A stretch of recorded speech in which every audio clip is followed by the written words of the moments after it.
அன்பான தோழர்களே, உங்கள் எல்லோருக்கும் என்னுடைய முதற்கண் வணக்கங்களை தெரிவித்துக் கொள்கிறேன்.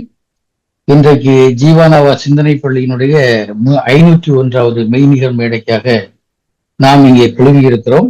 இன்றைய மெய்நிகர் மேடை என்பது பேராசிரியர் நாவா ஆராய்ச்சி பள்ளியின் சார்பில் நடைபெறுகின்ற ஆராய்ச்சி கூட்டம், 66வது கூட்டம். இன்றைய நிகழ்வில் நம்முடைய மதிப்புக்குரிய தோழர் மேத்தூர் ராசுகுமார் அவர்கள் அண்மையில் மறைந்த தமிழறிஞர் இ. சுந்தரமூர்த்தியை பற்றிய நினைவேந்தல் உரையை நிகழ்த்தவிருக்கிறார்கள். இன்றைய நிகழ்ச்சிக்கு தலைமை தாங்க இருப்பது நம்முடைய அருமை பேராசிரியர் தோழர்களை. நம்ம இன்றைய இசைப்பாடலை தருவதற்கு அருமை தோழர் ஆதிராமன் வந்திருக்கிறார். நாம் இப்போது நிகழ்ச்சியை தொடங்குகின்ற வகையில் முதலில் தமிழ்த்தாய் வாழ்த்து பாடவிருக்கிறோம். தமிழ்த்தாய் வாழ்த்து பாடவிருப்பது நம்முடைய அருமை தம்பி ஜார்ஜ், குமரி மாவட்ட கலை இலக்கிய பெருமன்றத்தினுடைய மாவட்ட இணைச் செயலாளர், அதே போல ஜீவானாவா சிந்தனை பள்ளியினுடைய இணை இயக்குனர். அவரை தமிழ்த்தாய் வாழ்த்து பாடுவதற்காக அன்போடு அழைக்கின்றேன். தமிழ்த்தாய் வாழ்த்து பாடுகின்ற போது நம்முடைய வீடியோக்களை அணைத்து வைத்துக் கொள்ளலாம்.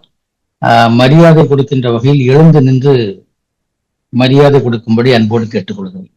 அன்பார்ந்த தோழமை நெஞ்சங்களே, ஜீவானாவா சிந்தனை பள்ளி, சிங்காரவேலர் சித்தாந்த பள்ளி, பேராசிரியர் நாவா ஆராய்ச்சி பள்ளி ஆகிய பள்ளிகளின் சார்பாக நடைபெறுகின்ற இந்த 501வது மெய்நிகர் மேடை நிகழ்வு 65வது பேராசிரியர் நாவா ஆராய்ச்சி குழுவினுடைய 65வது நிகழ்வாக நடைபெறுகின்றது. இந்த நிகழ்வில் கலந்து கொண்டிருக்கக்கூடிய அத்தனை தோழமை நெஞ்சங்களையும் வருக வருக என வரவேற்று வணக்கத்தினை தெரிவித்துக் கொண்டு தமிழ்த்தாய் வாழ்த்து பாடுகின்றேன். நீராறும் கடலொடுத்த நிலமடைந்தை கெழிலொழுகும் சீராறும் வதனமென திகழ்பரத கண்டமிதில் தெக்கணமும் அதில் சிறந்த திராவிடனல் திருநாடும் தக்க சிறு பிறை நுதலும் தரித்தனரும் திலகமுமே அத்திலக வாசனை போல் அனைத்துலகும் இன்பமுற எத்திசையும் புகழ் மணக்க இருந்த பெரும் தமிழனங்கே தமிழனங்கே உன் சீரிழமை திறம் வியந்து செயல் மறந்து வாழ்த்துதுமே வாழ்த்துதுமே வாழ்த்துதுமே. நன்றி தோழர்களே.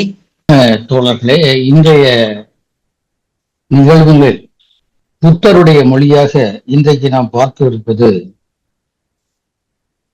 ஒருவர் மாறிக்கொண்டே இருக்கின்ற அனைத்தையும் உண்மை என்று உணர்வாரே ஆனால் நான், எனக்கு, எனது என்ற மமதையுடன் கூடிய அனைத்தையும் பொய் என்றே ஏற்றுக்கொள்வார்.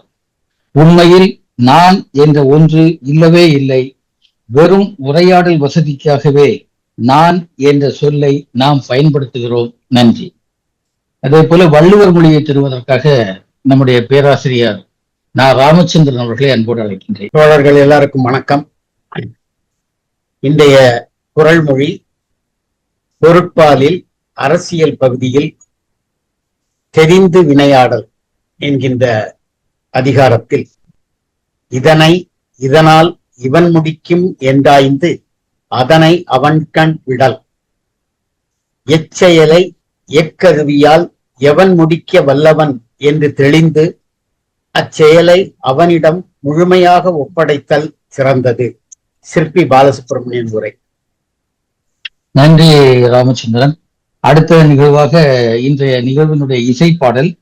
இந்த இசைப்பாடலை தருவதற்காக நம்முடைய அருமை தோழர் மு. ஆதிராமன், புதுவை மாநிலத்தினுடைய இப்டா அமைப்பினுடைய மாநில தலைவராகவும் கலை இலக்கிய பெருமன்ற தலைவர்கள் ஒருவராகவும் திகழ்கின்ற அருமையான பாடகர், அருமையான கலைஞர்.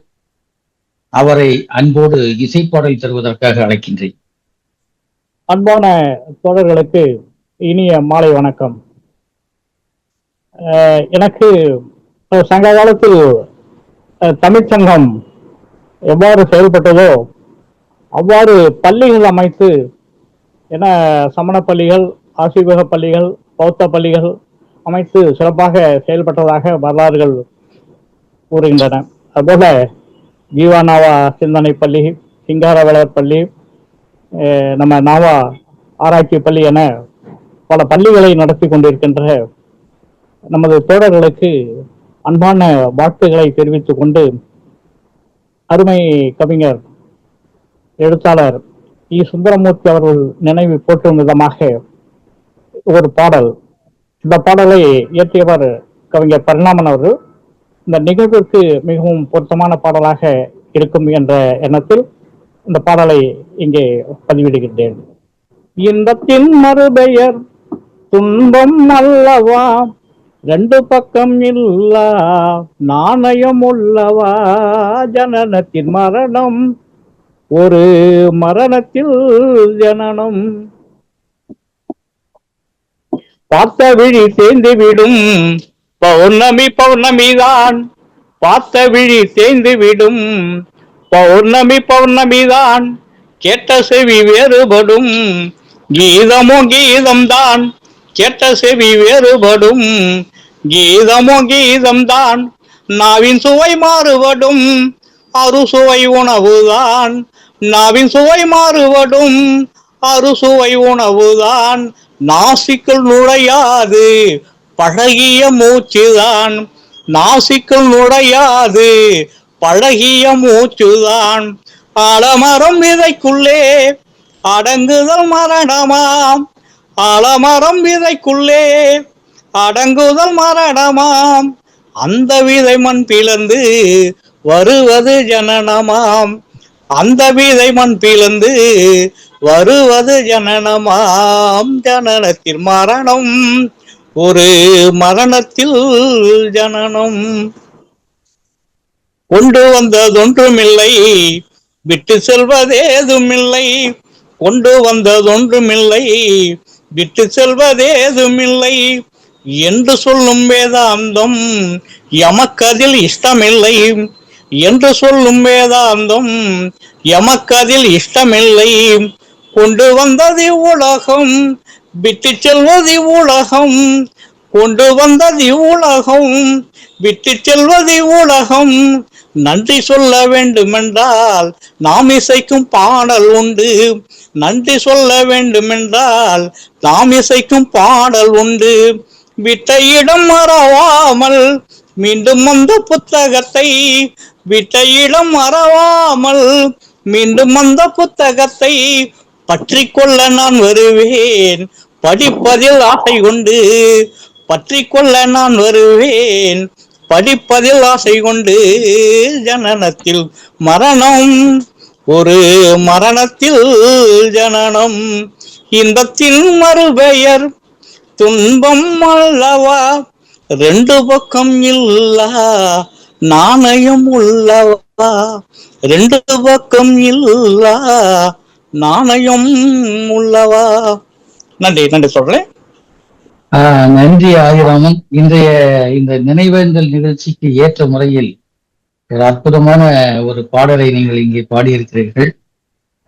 பள்ளிகள் சார்பில் உங்களுக்கு எங்களுடைய அன்பையும் நன்றியும் தெரிவித்திருக்கிறோம். தோழர்களே, நம்முடைய ஆதிராமனுடைய இந்த இசை பாடலை பற்றி கருத்துக்கள், அபிப்பிராயங்கள் இருந்தால் தோழர்கள் முன்வந்து சொல்லலாம். சரி, அப்போ தோழர் ஆதிராமனுக்கு நம்ம எல்லோரும் சார்பிலும் அன்பையும் நன்றியும் தெரிவித்துக் கொண்டு நாம் நிகழ்ச்சிக்கு போகிறோம். இன்றைய நிகழ்ச்சி என்பது ஒரு நினைவேந்தல் நிகழ்ச்சி. இத்தனை காலத்தில் ஆராய்ச்சி கூட்டத்திலேயே நினைவேந்தல் நிகழ்ச்சிகள் நடந்தது இல்லை. இதுதான் முதல் நினைவேந்தல் நிகழ்ச்சி என்று நினைக்கிறேன். குறிப்பாக இன்றைக்கு அண்மையிலே மறைந்து போன நம்முடைய தமிழறிஞர் சுந்தரமூர்த்தி அவர்களுடைய நினைவேந்தல் என்ற முறையிலே முதல் நிகழ்ச்சியாக இதை நாம் நடத்துகிறோம். இன்று உரையை தரவிருக்கக்கூடிய நம்முடைய மேட்டூர் ராசகுமார் அவர்கள் அவரை பற்றி நன்கு அறிந்தவர். இது நினைவேந்தல் நிகழ்ச்சி என்று சொன்னாலும் கூட இந்த நினைவேந்தல் உரையை தரவிருக்கின்ற மேட்டூர் ராசகுமார் அவர்கள் தொடக்கத்திலிருந்தே ஒரு மிகச்சிறந்த ஆராய்ச்சியாளராக, நாவாவின் மாணவராக இருந்து அந்த ஆய்வு குலத்திலே இயங்கிக் கொண்டு வருகிறவர். எனவே நிச்சயமாக நாம் இந்த நினைவேந்தல் உரை என்பது வழக்கமான ஒரு அஞ்சலி உரையாக இருக்காது என்று நிச்சயமாக நாம் நம்பலாம். இந்த அஞ்சலி உரையே ஒரு ஆய்வுரையாக நிச்சயமாக அமையும் என்ற நம்பிக்கையோடு இந்த நிகழ்ச்சியை நாம் தொடங்குகிறோம். இந்த நிகழ்ச்சிக்கு நம்முடைய தோழர் பேராசிரியர் ராமச்சந்திரன் அவர்கள் தலைமை தாங்குகிறார்கள். நம்முடைய நிகழ்ச்சிகளை குறிப்பிட்ட நேரத்தில் நடத்தி முடிக்க வேண்டும் என்ற எண்ணத்தோடு தலைமை தாங்குகின்ற நம்முடைய பேராசிரியர் ராமச்சந்திரன் அவர்கள் 10 நிமிடத்திலிருந்து 15 நிமிடத்திற்குள் தன்னுடைய தலைமையுரையை நடத்தி தருமாறும், அதே போல இந்த நினைவேந்தல் உரையை தரவிருக்கின்ற அருமை தோழர் மேட்டூர் ராசகுமார் அவர்கள் 40 நிமிடத்திலிருந்து 45 நிமிடத்திற்குள் தங்களுடைய உரையை நடத்தி தருமாறும் இந்த பள்ளிகள் சார்பில் முதலில் கேட்டுக்கொண்டு தலைமையுரை வழங்குவதற்காக நம்முடைய அருமை தோழர் பேராசிரியர் ராமச்சந்திரனை அன்போடு அழைக்கும். அன்பான தோழர்களே, ஜீவானாவா சிந்தனை பள்ளியினுடைய 501வது மெய்நிகர் மேடை 3 பள்ளிகளின் சார்பாக உங்கள் அனைவருக்கும் என்னுடைய வணக்கத்தை தெரிவித்துக் கொள்கிறேன். பேராசிரியர் நாவா ஆராய்ச்சி பள்ளி இன்று தனது 65வது ஆராய்ச்சி கூட்டத்தை நடத்தி கொண்டிருக்கிறது. பேராசிரியர் நாவா காலத்தில்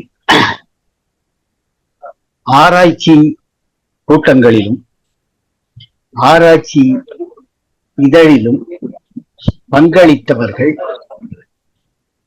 பலர் தமிழறிஞர்கள். எல்லாரும் இடதுசாரி சிந்தனையாளர்களாக இருந்தார்கள் என்று சொல்ல இயலாது. ஆனால் அவர்கள் பெரும்பாலும் மானுடத்தை முன்னிறுத்தி தமது ஆய்வுகளை மேற்கொண்ட பேரறிஞர்கள். மயிலை சீனி வெங்கடசாமி ஆனாலும் சரி, அறிஞர் PL சுவாமி ஆனாலும் சரி, இது போன்ற பல அறிஞர்கள் ஆராய்ச்சியில் எழுதினார்கள். அதற்கான இடத்தை ஆராய்ச்சி இது அவர்களுக்கு வழங்கிய பேராசிரியர் அவர்கள் தமிழியல் ஆய்வுக்கும் அதே போல தமிழ் பண்பாடு மானிடவியல் தொடர்பான ஆய்வுகளிலும் ஆய்வுகளும் ஆராய்ச்சி இதழில் வெளிவர வேண்டும் என்பதில் மிக கவனமாக இருந்தார். பேராசிரியர் சக்திவேல் போன்றவர்கள் எல்லாம் அதில் எழுதியிருக்கிறார். அப்ப நான் இதுல ஒரு முக்கியமான செய்தி என்னவென்றால், அப்படிப்பட்ட தமிழ் ஆளுமைகளை, அவர்களுடைய தமிழ் பணிகளை, தமிழியல் ஆய்வுகளை நாம் மரியாதை செய்ய வேண்டிய கட்டாயம் ஆராய்ச்சி இதழுக்கும் ஆராய்ச்சி பேராசிரியர் நாவா ஆராய்ச்சி பள்ளிக்கும் இருக்கிறது என்கின்ற எண்ணத்தில் தான் அண்மையில், அதாவது கடந்த மாதம் மே மாதம் 13ஆம் தேதி நம்மை விட்டு பிரிந்த பேராசிரியர், தமிழறிஞர், தமிழ் பல்கலைக்கழகத்தினுடைய மேனாள் துணைவேந்தர், 7வது துணைவேந்தர் பேராசிரியர் சுந்தரமூர்த்தி அவர்கள், அவருடைய 70க்கும் மேற்பட்ட நூல்களை அவர் எழுதியிருக்கிறார். பல நூல்கள் நம்முடைய நியூ செஞ்சுரி புத்தக நிறுவனம் அந்த நூல்களை வெளியிட்டிருக்கிறது. அதுபோல பல துறை ஆய்வுகளில் அவர் ஈடுபட்டவர். அதுதான் அவருடைய சிறப்பு. சென்னை பல்கலைக்கழகத்தில் இலக்கியத்துறை மொழி தலைவராக இருந்திருக்கிறார். அதுபோல செம்மொழி துணைவேந்தராக இருந்து பணி நிறைவு பெற்ற பின் செம்மொழி நிறுவனத்தில் ஏறக்குறைய 6 ஆண்டுகள் அதாவது 2014 வரை முதுநிலை ஆராய்ச்சியாளராக அவர் நியமிக்கப்பட்டிருந்தார். சுவடியியல், பதிப்பியல், இலக்கணம், நடையியல் என பல துறைகளில் இவர் 70க்கும் மேற்பட்ட நூல்கள், 200க்கும் மேற்பட்ட கட்டுரைகளை எழுதியிருக்கிறார். பல்வேறு விருதுகளை, திருவள்ளுவர் விருது உட்பட பல்வேறு விருதுகளை அவர் பெற்றிருக்கிறார். அப்போ அது மட்டுமல்ல, நம்முடைய ஜீவானாவா சிந்தனை பள்ளி கூட்டங்களிலும் அல்லது ஆராய்ச்சி கூட்டங்களிலும் ஒரு சில கூட்டங்களில் நம்முடைய பேராசிரியர் சுந்தரமூர்த்தி அவர்கள் கொஞ்ச நேரம் வந்து கலந்து கொண்டிருப்பதை நானும் அதை குறிப்பிட்டு சொல்லி இருக்கிறேன். 84 வயது அவர் இறக்கும் பொழுது பாளையங்கோட்டையில் நான் பணியாற்றிய பாளையங்கோட்டை தூய சவேரியார் கல்லூரியினுடைய நாட்டார் வழக்காற்றியல் ஆய்வு மையம் நடத்திய சங்க இலக்கிய பயிலரங்கில் அவர் நமக்கு பயிற்சி அளித்திருக்கிறார். பொதுவாக பேராசிரியர் லூர்து அவர்களிடமும் என்னிடமும் ஒரு தனிப்பட்ட கரிசனம், அன்பும் கொண்டவர். நம்முடைய ஆராய்ச்சி கூட்டத்தில் கண்டிப்பாக அவரை நினைவு போற்றக்கூடிய வகையில் அவருடைய நினைவேந்தல் நிகழ்ச்சியை நடத்த வேண்டும் என்று முடிவெடுத்தோம்.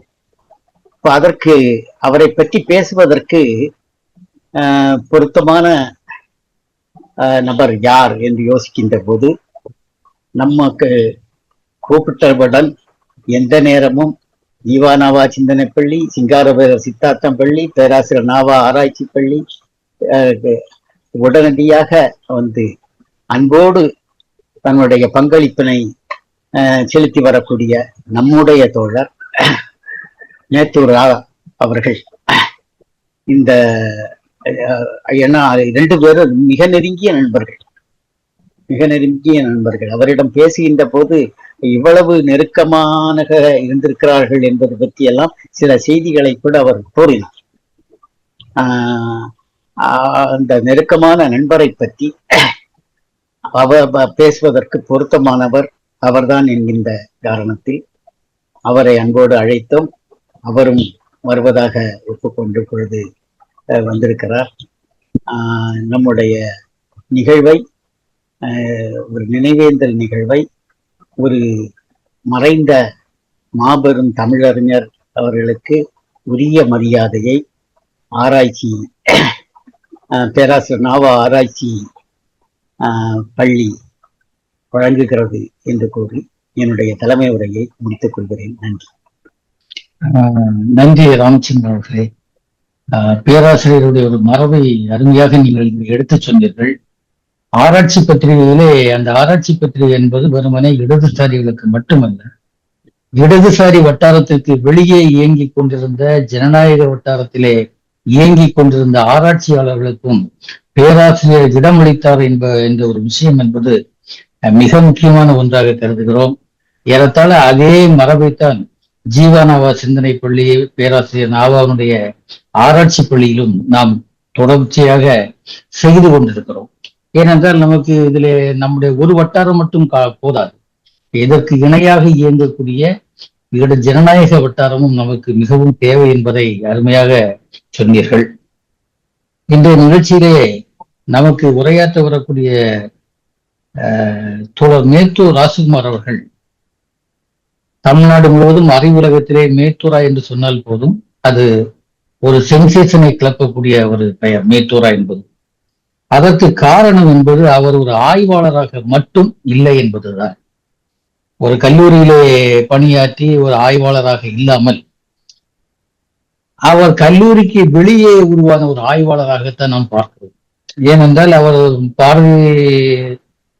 பாரதிதாசன் பல்கலைக்கழகத்தில் பணியாற்றுகிற போது அந்த கல்லூரியினுடைய ஒரு நிர்வாகத்திலே துணை இயக்குநராக பணியாற்றியவர், அல்லது செம்மொழி ஆய்வு நிறுவனத்தில் வருகின்ற போது தொல்லியல் ஆய்வறிஞராக பணியாற்றியவர் என்று சொன்னால் கலை இலக்கிய பெருமன்ற வட்டாரத்தில் குறிப்பாக பேராசிரியர் நாவாவினுடைய மாணவராக இருந்து கொண்டு அவர் ஒரு ஆய்வு புலத்திலே தொடர்ச்சியாக இயங்கிக் கொண்டு வருகிறார் என்று சொன்னால், அதே போல தமிழ்நாட்டினுடைய சமூக போக்கில், சமூக நிகழ்ச்சி போக்கிலும் அவர் தன்னுடைய தடத்தை பதித்தே வந்திருக்கிறார்.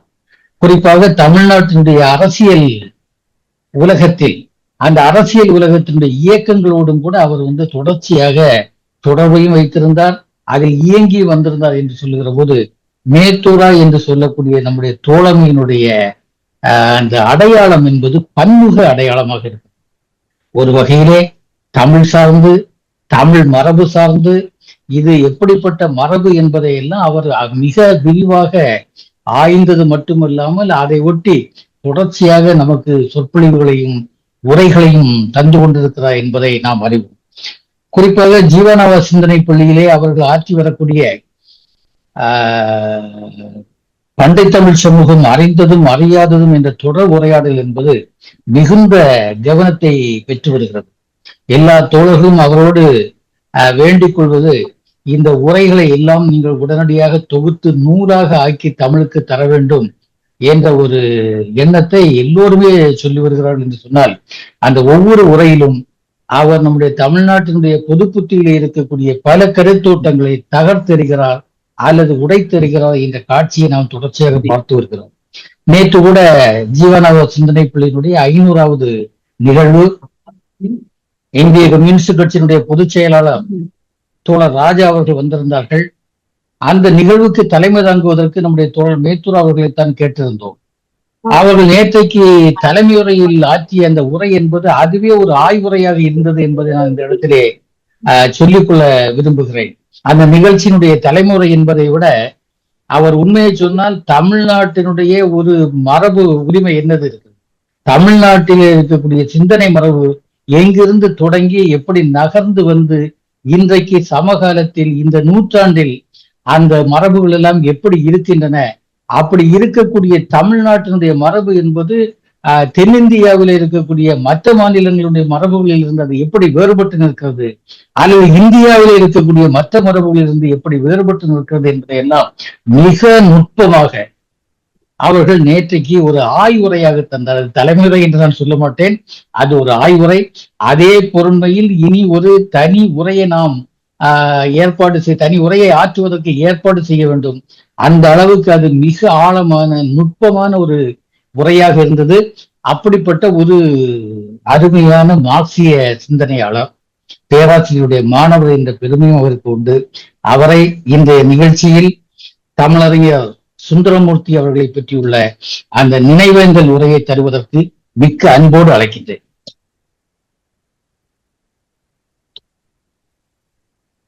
தோழர்களே, அனைவருக்கும் எனது வணக்கம். சிங்காரவேலர் சித்தாந்தப்பள்ளி, ஜீவானாவா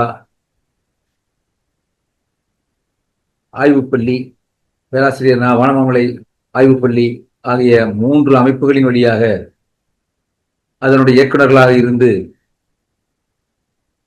முன்னெடுத்தி கொண்டிருக்கின்ற தோழர் கங்கா அவர்களே, பேராசிரியர் நா. ராமச்சந்திரன் அவர்களே, வழக்கமாக தொடர்ந்து ஜீவானாவா சிந்தனை பள்ளியினுடைய இந்த நிகழ்வுகளிலெல்லாம் பங்கெடுத்து ஊக்கமும் ஆக்கமும் கருத்துக்களும் வழங்கி அதனை மேம்படுத்துவதில் முன்னிற்கின்ற என் அருமை தோழர்களே, உங்களுடைய அந்த பாராட்டுரைகள் என்று சொல்லுவேனா, அல்லது மதிப்புரைகள் என்று சொல்லுவேனா, அல்லது அன்புரை என்று சொல்லுவேனா, எனக்கு அது முழுமையாக தெரியவில்லை. இருந்தாலும் கூட உங்களுடைய நம்பிக்கைகளை பெற்றிருக்கின்றேன் என்பதே எனக்கு இந்த அரங்கில் எப்பொழுது அழைத்தாலும் வந்து தோன்றுவதற்கும், உங்களோடு கலந்துரையாடுவதற்கும், உங்களோட கருத்துக்களை பகிர்ந்து கொள்வதற்குமான ஒரு வாய்ப்பினை எனக்கு வழங்குகின்றன என்பதை நான் இந்த இடத்திலே தெரிவித்துக் கொள்ள கடமைப்பட்டிருக்கின்றேன்.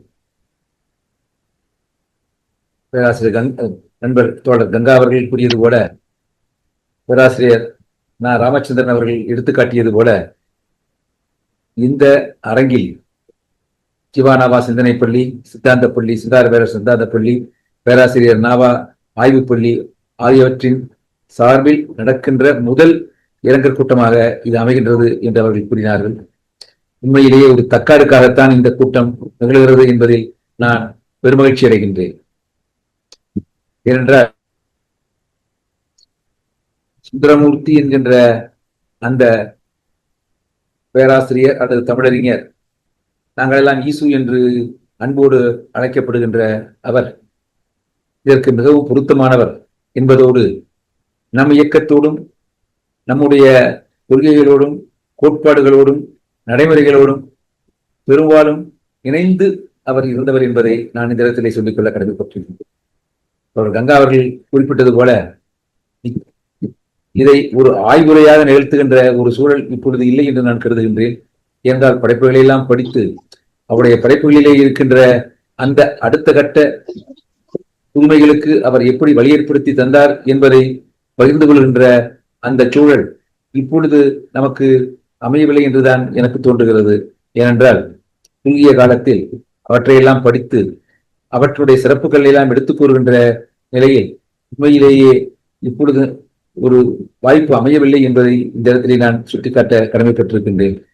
இருந்தாலும் கூட அவரோடு எனக்கு இருந்த இந்த 60க்கு மேலான ஆண்டுகள் தொடர்பில் அவருடைய பண்பு நலன்கள், அவருடைய இயல்புகள், அவருடைய பணிகள் எப்படி ஒரு ஆய்வுலகத்திற்கு ஒரு தூண்டுதலாக அமைந்தன என்பதை நான் சொல்லிக்கொள்ள விரும்புகின்றேன். அதற்கு கடமைப்பட்டு நிற்கின்றேன். ஈசு அவர்களை அறியாதவர்கள் இல்லை. நான் ராமச்சந்திரன் அவர்கள் அறிவார்கள், கங்கா அவர்கள் அறிவார்கள், மற்ற தோழர்களும் அவரை அறிவார்கள். இருப்பினும் ஒரு சிறு அறிமுக உரையாக நான் சில கருத்துக்களை நான் முன்வைக்க நான் விரும்புகின்றேன். இவை அறிமுக உரைதான். நமக்கு பின்னர் ஒரு வாய்ப்பு அமைகின்ற பொழுது நாம் சுந்தரமூர்த்தி அவருடைய அந்த படைப்புகளை பற்றியான ஒரு ஒரு கருத்தரங்கமாக அல்லது கருத்துரையாக ஒன்றை நாம் அமைத்துக் கொள்ளலாம் என்று நான் கருதுகின்றேன். இது இரங்கல் உரையாகவே இருக்கிறது என்பதை நான் கங்கா அவர்களுக்கும் தோழர் ராமச்சந்திரன் அவர்களுக்கும் நான் தெரிவித்துக் கொள்ள கடமைப்பட்டிருக்கின்றேன். எனக்கும் அவருக்கும் கிட்டத்தட்ட 1970ஆம் ஆண்டு நான் MA முதலாண்டில் படித்துக் கொண்டிருக்கின்ற பொழுது தேர்வு எழுதுவதற்காக நாங்கள் பேருந்தில் பயணப்பட்டுக் கொண்டிருக்கின்ற பொழுது ஒரு நண்பர் வழியாக அவருக்கு நான் அறிமுகம் பெற்றேன். அவரும் அப்பொழுது MA தேர்வை எழுத வந்திருந்தார். அந்த காலத்தில் இருந்த அந்த வித்துவான் பின்னர் அது புலவர் என்று பல கல்லூரிகளுக்கும் மாற்றப்பட்டது. தொடக்கத்தில் தமிழ் கற்றவர்கள் எல்லாம் வித்துவான் என்கின்ற பட்டம்தான் தரப்பட்டது. தமிழறிஞர்களுக்கு அதுவும் இலக்கண இலக்கியம் போன்ற அனைத்து வகையான பாடங்களையும் கற்றுத்தருகின்ற அந்த படிப்பிற்கு கூட நம் தமிழகத்தில் வித்துவான் என்கின்ற பட்டம்தான் தொடக்கத்தில் கொடுக்கப்பட்டது என்பதை வருத்தத்துடன் நான் நோக்க வேண்டி இருக்கின்றது. அண்ணாமலை பல்கலைக்கழகம் தான் முதல் முறையாக புலவர் என்கின்ற அந்த பட்டத்தினை வழங்குவதற்கான ஏற்பாட்டினை செய்தது. அதற்கு பிறகு சென்னை பல்கலைக்கழகத்தின் வாயிலாகவும் பிற பல்கலைக்கழகங்களின் வாயிலாகவும் அமைந்த அந்த புலவர் கல்லூரிகளிலும் கூட அவர்கள் அந்த புலவர் என்கின்ற பட்டத்தை அவர்கள் ஏற்றுக்கொண்டார்கள், நடைமுறைப்படுத்தினார்கள். இந்த வித்துவான் பட்டத்தை பெற்று முதலில் தொடக்கப்பள்ளி ஆசிரியராக தன்னுடைய வாழ்க்கையில் பணியினை தொடங்கி அடுத்து பள்ளியிலே வித்துவான் பட்டத்தை பெற்று பள்ளியிலே தமிழாசிரியராக பணிபுரிந்து அவர் தன்னுடைய தொடக்க நிலையை வளர்த்துக் கொண்டார். அந்த காலத்தில் இருந்த அந்த வித்துவான் அல்லது புலவர் படிப்பு ஒரு வேறுபட்ட படிப்பாகும். அதோடு BOL என்ற பட்டத்தையும் எடுத்துக் கொள்ளலாம். ஆகவேதான் நான் BOL பட்டத்திலும் நான் சேர்ந்தேன். அந்த புலவர் வகுப்பு மாணவர்களுக்கு என்ன பாடங்கள் இருந்ததோ அதே பாடங்கள் தான் BOL மாணவர்களுக்கும் இருக்கும். BA தமிழ் போன்று அல்லாமல் அவர்களை பொழுது ஆழமான இலக்கணம், உரைகளுடன் கூடிய பாடங்கள். திருவள்ளுவர் என்றால் பரிமேயர்களுடைய உரையே பாடமாக இருக்கும். தொல்காப்பியம் என்றால், சொல்லதிகாரம் என்றால் சேனா வரையம் என்ற உரையே எங்களுக்கு பாடமாக இருக்கின்றது. உரையிலும் இருந்தும் கேட்பார்கள். பொருளதிகாரம் என்றால் இளம்பூரனுடைய உரையே பாடமாக இருக்கும். அதுபோலத்தான் அன்றைய பாடமுறை அமைந்திருந்தது. ஆகவே அந்த வழியில் வருகின்ற ஒரு வாய்ப்பை நானும் பெற்றிருக்கின்றேன். அந்த அளவில் ஈசு அவர்கள் அந்த வித்துவானை பயின்றதன் மூலமாக ஒரு ஆழமான தமிழறிவை பெற்றவராக இருந்தார். அவருடைய அந்த ஆழமான அறிவை அறிந்து, ஏனென்றால் அந்த காலத்தில் நான் சற்றேறக்குறைய ஒரு 30 ஆண்டுகளுக்கு முன்பு வரை பள்ளிகளிலே இன்றைய பள்ளிகளிலே பணியாற்றுகின்ற தமிழாசிரியர்களை நான் குறையாக சொல்லவில்லை. அன்று அந்த புலவர் பட்டத்தை பெற்று அன்று பள்ளியிலே பணியாற்றிய அந்த அறிஞர்கள் ஒரு ஆழமான அறிவினை பெறுவதற்கான வாய்ப்பு படிக்கும் பொழுதே ஏற்பட்டது. இன்று இருப்ப தமிழாசிரியர்கள் எல்லாம் படித்து முடித்துவிட்டு வந்ததற்கு பிறகு தங்களுடைய அறிவை பெருக்கிக் கொள்ளுகின்றார்கள். ஆனால் அன்று ஒரு அடிப்படையை அவர்கள் கல்லூரியிலேயே கற்றுக்கொண்டு வந்தார்கள். அந்த ஒரு வாய்ப்பு அவர்களுக்கு அமைந்திருந்தது என்பதை நாம் பார்க்கிறோம். அந்த அளவில் அவருடைய அந்த ஆழமான அறிவை ஏதோ ஒரு வகையில் தெரிந்து கொண்டிருந்த வரதராசனார் அவர்கள் அவரை திருக்குறள் இருக்கைக்கு அழைத்து வந்தார். சென்னை பல்கலைக்கழகத்தில் திருக்குறள் இருக்கை என்பது இந்த உலக தமிழ் மாநாட்டினையொட்டி அவர்கள் எடுத்த முடிவின் அடிப்படையில் உருவாக்கப்பட்டது. அதில் பேராசிரியர் ஒரு நிலையில் ஒருவர், அந்த உதவி துணை பேராசிரியர் நிலையில் ஒருவர், விரிவுரையாளர் என்ற நிலையில் ஒருவர் ஆக 3 பேர் அதில் அங்கு நியமிக்கப்பட்டார்கள். அதிலே அருணாச்சலம் பிள்ளை என்ற மாபெரும் தமிழறிஞர், அவருடைய பதிப்புகள் எல்லாம் ஒரு மிகச்சிறப்பிடம் பெற்றன. அவருடைய தமிழ் அகராதி என்பது ஒரு பெரும் பயனுள்ளதாக ஒரு பெரும் படைப்பினை அவர்கள் நல்கியிருக்கின்றார்கள். தமிழக அரசின் வாயிலாக வெளிவந்தது. காத்தா திருநாவுக்கரசு என்ற மற்றொரு அறிஞர் துணை பேராசிரியராக நிலையில் இருந்தார். அப்பொழுது சுந்தரமூர்த்தி அவர்கள் அங்கு வந்து அவர் விரிவுரையாளர் என்கின்ற நிலையில் அங்கு பணியில் அமர்ந்தார். அவர்களுக்கு அந்த தமிழ் துறையிலே அவர்கள் இருக்கவில்லை என்றாலும் கூட அந்த திருவள்ளுவர் இருக்கையிலே அவர்கள் பணியாற்ற தொடங்கினார்கள். அந்த அருணாச்சலம் பிள்ளை அவர்களோடும் காத்தா திருநாவுக்கரசு அவர்களோடும் இணைந்து பணியாற்றுகின்ற அந்த சூழல் அவருடைய ஆழ்ந்த அறிவை மேலும் பெருக்கிக் கொள்வதற்கும் வளர்த்துக் கொள்வதற்கும் விரிவடைவதற்கும் ஒரு வாய்ப்பாக அமைந்தது என நான் கருதுகின்றேன். இந்த நிலையில்தான் 1977 எங்களுடைய அறிமுகம் ஏற்பட்ட பிறகு அவர் திருக்குறள் இருக்கையிலே இருக்கின்ற கோவை மாவட்டத்தைச் சேர்ந்தவர் என்றால் அப்பொழுது ஈரோடு மாவட்டம் தனியாக பிரியவில்லை. அந்த ஒரு ஈடுபாடு இரண்டும் சேர்ந்து அவரோடு நெருக்கமான ஒரு பழக்கத்தை ஏற்படுத்துவதற்கான வாய்ப்பினை ஏற்படுத்தி கொடுத்தது. அந்த காலத்தில் சென்னை பல்கலைக்கழகத்தைச் சேர்ந்த 3 கல்லூரிகளில், அதாவது சென்னையில் இருந்த 3 கல்லூரிகளில், கோவையிலும் ஒரு கல்லூரியிலும் தமிழ்துறை இருந்தது. அங்கும் எம்ஏ பட்டப்படிப்பு பயிற்றுவிக்கப்பட்டது. இருந்தாலும் சென்னையில் இருந்த 3 கல்லூரிகளில் மாநில கல்லூரி, பச்சையப்பன் கல்லூரி, ராணி மேரி கல்லூரி, இந்த 3 கல்லூரிகளிலும் எம்ஏ படிக்கின்ற மாணவர்களுக்கு இலக்கிய கொள்கைகள் என்கின்ற அந்த தலைப்பிலான அந்த பாடத்தை பல்கலைக்கழக பேராசிரியராக பொழுதிருந்த வரதராஜன் அவர்கள் பல்கலைக்கழகத்திலே ஒவ்வொரு வியாழன் அன்றும் எடுப்பார்.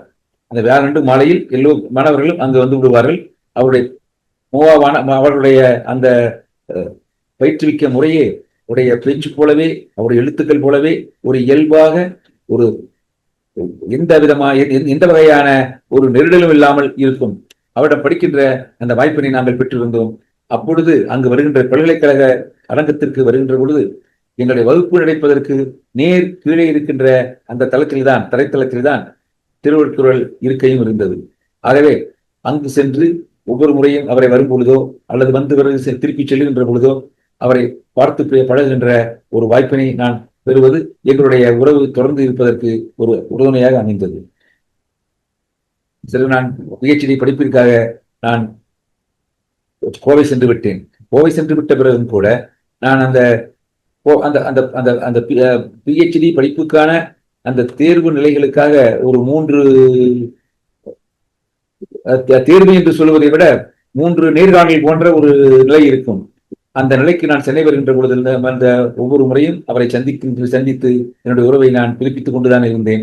அதன் பின்னர் என்னுடைய ஆய்வு கல்வெட்டு தொடர்பாக இருந்த நிலையில் என்னை சென்னையிலேயே தங்கி அங்கிருக்கின்ற சென்னை பல்கலைக்கழகத்தில் இருக்கின்ற அந்த தொல்லியல் பண்டை வரலாறு என்கின்ற அந்த துறையிலேயே நான் இருந்து கொண்டு அந்த கல்வெட்டு நூல்களை எல்லாம் அந்த நூலகத்தை அந்த துறை நூலகத்திலிடமிருந்தும் சென்னை பல்கலைக்கழக நூலகத்திலிடமிருந்தும் மேலும் தமிழ்நாடு அரசினுடைய தொல்லியல் துறை நூலகத்திலிருந்தும் நான் பயின்று கொள்ள வேண்டும் என்கின்ற ஒரு நல்லெண்ணத்தில் என்னை சென்னையிலேயே இருப்பதற்கு ஒரு ஏற்பளித்தார்கள்.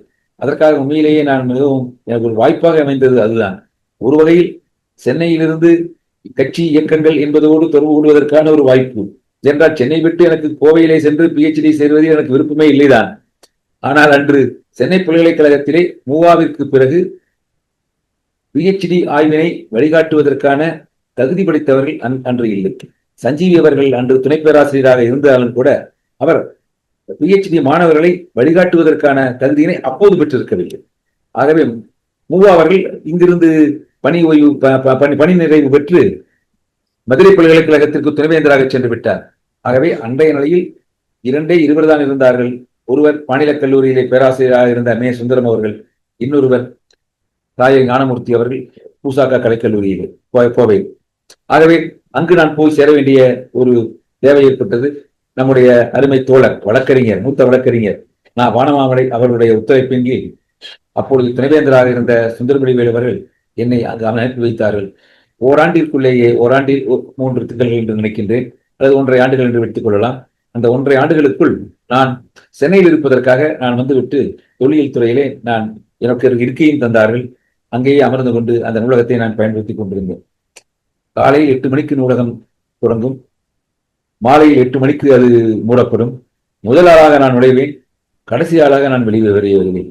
இடையில் பகல் உணவிற்காக நான் வெளியே வருகின்ற பொழுது சுந்தரமூர்த்தி அவர்களோடு அறைக்கு சென்று அவர்களோடு ஒவ்வொரு நாளும் பேசுகின்ற, பழகுகின்ற, கருத்துக்களை பரிமாறிக்கொள்கின்ற, பகிர்ந்து கொள்கின்ற ஒரு வாய்ப்பினை பெற்றிருந்தேன். எங்களுடைய நட்பு தொடர்ந்து கொண்டிருக்கிறது.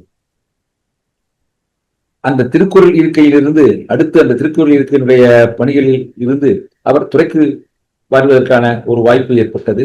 துறைக்கு அவர் விரிவுரையாளராக, அப்பொழுது தமிழ்துறை சென்னை பல்கலைக்கழகத்தில் 2ஆக இருக்கவில்லை, ஒரே துறை தான் இருந்தது, தமிழ்துறை.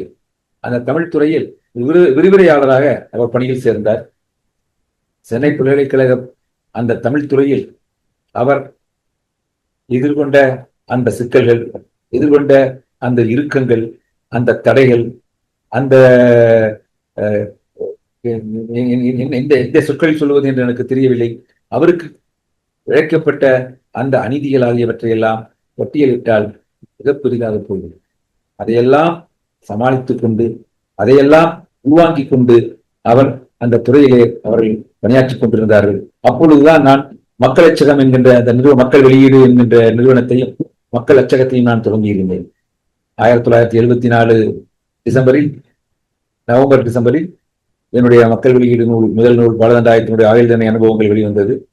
அடுத்து மக்கள் அச்சகத்தையும் நான் 1975 ஆகஸ்ட் திங்களில் நான் தொடங்கினேன். நான் தொடங்கிய போது அவருடைய முதல் நூல் சொல்வடை வேட்டுவர் வள்ளுவர் என்கின்ற நூல் நமது அச்சகத்தில் தான் அச்சிடப்பட்டது.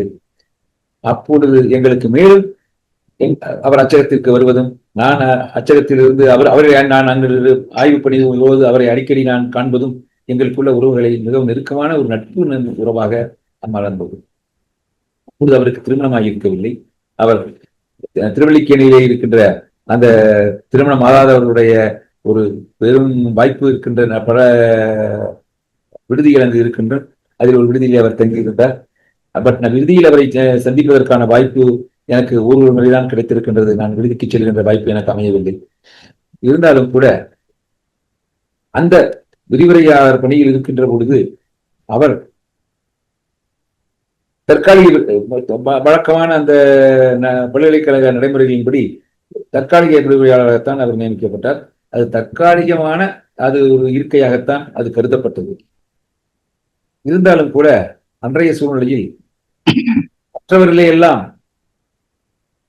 ஒரு நிலைத்த பணிக்கு மாற்றிய பிறகும் கூட இவரைக்கு பின்னால் வந்தவர்களை கூட அங்கு அந்த துறையிலே பணி ஒரு நிலையான பணி தந்தபோது கூட ஐயா சுந்தரமூர்த்தி அவர்களுக்கு நிலையான பணி தராமல் நிலையான பணிக்கு வேறொருவர் நியமிக்கப்பட்டு விட்டார் என்று அவரை வெளியே அனுப்பிவிட்டார். ஒரு 8 திங்கள்கள் அவர் எந்த பணியிலும் இல்லாமல் அவர் என்ன வேலைக்கு செல்வது, பல்கலைக்கழகத்திலே மீண்டும் வாய்ப்பு கிடைக்குமா அல்லது வேறு கல்லூரிகளுக்கு செல்லலாமா என்ற நிலையில் கூட அவர் இருந்தார். அப்பொழுது வாரம் 2-3 முறை என்னுடைய அப்பொழுது திருவல்லிக்கேணியிலே இருந்த நிலையில் அச்சகமும் அதற்கு அருகில் இருந்த சூழ்நிலையில் அச்சகத்திற்கு வாரத்திற்கு 2-3 முறை வருவார். நாங்கள் பேசிக் கொண்டிருப்போம். அப்பொழுதும் கூட தனக்கு இழைக்கப்பட்ட அநீதிகளை பற்றி அல்லது இழிவுகளை பற்றி கருதாமல் அவர் ஒரு அறிவுப்புகளைத்தான் அவர் செய்து கொண்டிருப்பார். நானும் கூட அவ்வப்பொழுது இதற்கு இந்த நிலைகளை உருவாக்கியவர்கள் மீது சினமும் ஆத்திரமும் கொள்வேன்.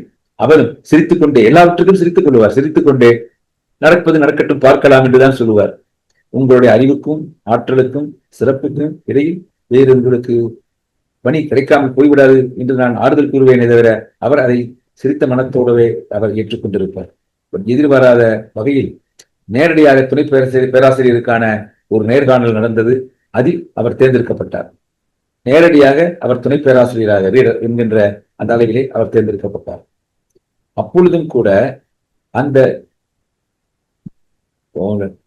துணை பேராசிரியராக அவர் தேர்ந்தெடுக்கப்பட்ட பிறகு அதிலிருந்து பேராசிரியர் பணி என்கின்ற ஒரு பொறுப்பு வருகின்ற சூழ்நிலை ஏற்பட்ட பொழுது உச்ச நீதிமன்ற தீர்ப்பின் அடிப்படையில் அன்று ராமச்சந்திரன் அவர்களுக்கு நன்றாக தெரியும், அன்றிருந்த அந்த விதிகளின் அடிப்படையில் இன்றும் இருக்கின்ற அந்த விதிகளின் அடிப்படையில் பதவி உயர்வு நேரடியாக பல்கலைக்கழகத்தில் பதவி உயர்வு என்பது கிடையாது. நீங்கள் விரிவுரையாளரை சேர்ந்தால் விரிவுரையாளர்தான் இருப்பீர்கள். உங்களுக்கு அடுத்து அந்த பணியின் ஒரு சில ஆண்டுகளுக்கு பிறகு பணியின் காரணமாக துணை பேராசிரியராக நீங்கள் ஆக்கப்படுவீர்கள். ஆனால் நீங்கள் துணை பேராசிரியர் அல்ல. அடுத்து மீண்டும் ஒரு 8 ஆண்டுகளோ 10 ஆண்டுகளோ கணக்கு வைத்திருக்கின்றார்கள். அந்த கணக்கிலே நீங்கள் பேராசிரியராக நீங்கள் உயர்வு பெற்றாலும் கூட பேராசிரியர் நிலையில் இருக்கின்றீர்களே தவிர நீங்கள் பேராசிரியர்கள் அல்ல. உங்களுடைய அடிப்படை பணி விரிவுரையாளர் தான். நீங்கள் துணை பேராசிரியராக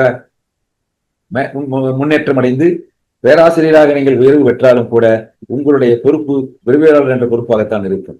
நீங்கள் பணி ஓய்வு பெற்றாலும் கூட விரிவுரையாளர் பொறுப்பு தான் அன்று ஒரு இடம் காலி ஒரு வெற்றிடம் இருப்பதாக கணக்கிடப்படுமே தவிர பேராசிரியர் பணியில் ஒரு வெற்றிடம் இருப்பதாக கணக்கிடப்படாது. அந்த நடைமுறை கல்லூரியிலே பணியாற்றுபவர்களுக்கு தெரியும். ஆகவே இவர் துணை பேராசிரியராக நேரடியாக தேர்ந்தெடுக்கப்பட்டால் அந்த அடிப்படையில் பார்த்தால் இவருடைய பணிமூப்பு உடனடியாக பேராசிரியர் பணிக்கு வருவதற்கான அந்த சூழல் இருந்தது. இருந்தாலும் கூட விரிவுரையாளரிலிருந்து துணை பேராசிரியராக மாறியவர்கள் இவர்களோடு இணையாக அப்பொழுது வைக்கப்பட மாட்டார்கள், இப்பொழுது வைக்கப்படுவதில்லை. அவர்களுக்கு கொடுத்த அந்த பேராசிரியர் பொறுப்பை கூட இவருக்கு மறுக்கப்பட்டது. அப்பொழுது துணைவேந்தராக இருந்தவர் மிகவும் நேர்மையானவர் தான். இருந்தாலும் பல்கலைக்கழக அரசியல் இருக்கிறதே, அது இந்த நாட்டினுடைய அரசியலை விட ஒரு வேடிக்கையானது. ராமச்சந்திரன் அவர்களுக்கு நன்றாக தெரியும் என்று நினைக்கிறேன். கல்லூரியிலே பணிபுரிகின்ற மற்ற தோழர்களுக்கும் நன்றாக தெரியும் என்று நினைக்கின்றேன். ஆகவே அந்த வாய்ப்பும் அவருக்கு மறுக்கப்பட்டது. அப்பொழுதும் அவர் அமைதியாகவே இருந்தார். ஒரு வழக்கு தொடுத்து அந்த வழக்கின் மூலமாக அவர் பேராசிரியராக ஆனார். அதற்குள் துறை 2ஆக மாறிவிட்டது. இலக்கியத்துறை, மொழித்துறை என்று 2 துறைகளுக்கும் பொறுப்பான பேராசிரியர் தலைவராக அவர் சில காலம் பணியாற்றினார். அப்பொழுதுதான் அவருக்கு அந்த துணைவேந்தர் வாய்ப்பு அமைந்தது. துணைவேந்தர் வாய்ப்பு அமைந்தது கூட அவர் நேரடியாக துணைவேந்தர் பொறுப்புக்கான அந்த விண்ணப்பம் அனுப்புகின்ற நடைமுறை இல்லை. ஏனென்றால் அது தேடுதல் குழுதான் இவர்களை தேடி கண்டுபிடிக்க வேண்டும். இந்த பல்கலைக்கழகத்திற்கு துணைவேந்தராக யார் இருக்க வேண்டும் என்பதை முடிவு செய்கின்ற அந்த உரிமையும் கடமையும் தேர்ந்தெடுக்கின்ற அந்த நடைமுறைகளையும் வகுத்துக் கொண்டு அந்த மூவர் குழு செய்ய வேண்டும். 3 பேரை அவர்கள் தேர்ந்தெடுத்து ஆளுநருக்கு அவர்கள் பரிந்துரைக்காக அனுப்ப வேண்டும். ஆனால் எப்படியோ அந்த நடைமுறை மாறி விண்ணப்பங்களை அவர்கள் கேட்டு வாங்குவது போலவும் அல்லது செய்தித்தாளிலே கூட விண்ணப்பங்கள் வரவேற்கப்படுகின்றன என்று விளம்பரங்கள் தருகின்ற அந்த நடைமுறை இப்பொழுதெல்லாம் வந்துவிட்டது. அதை நாம் பார்க்கிறோம். ஆகவே அவர் இந்த பணிக்கு துணைவேந்தர் பணிக்கான அந்த தன்புபர குறிப்பு, அது விண்ணப்பமாக இருக்காது, இப்பொழுது விண்ணப்பமாக கூட மாறிவிட்டது சில பல்கலைக்கழகங்களிலே. அப்பொழுது அந்த தன்புபர குறிப்பினை கொடுப்பார்கள். அந்த தன்புபர குறிப்பினை குறிப்பதற்கு கூட அவர் தயங்கினார். ஏனென்றால் அது கொடுத்து விட்டு கிடைக்கவில்லை என்றால் ஒரு ஏமாற்றமாக இருக்கக்கூடாது, அதெல்லாம் கொடுக்காமலேயே இருந்து விடுவோம் என்று அவர் நினைத்தார்.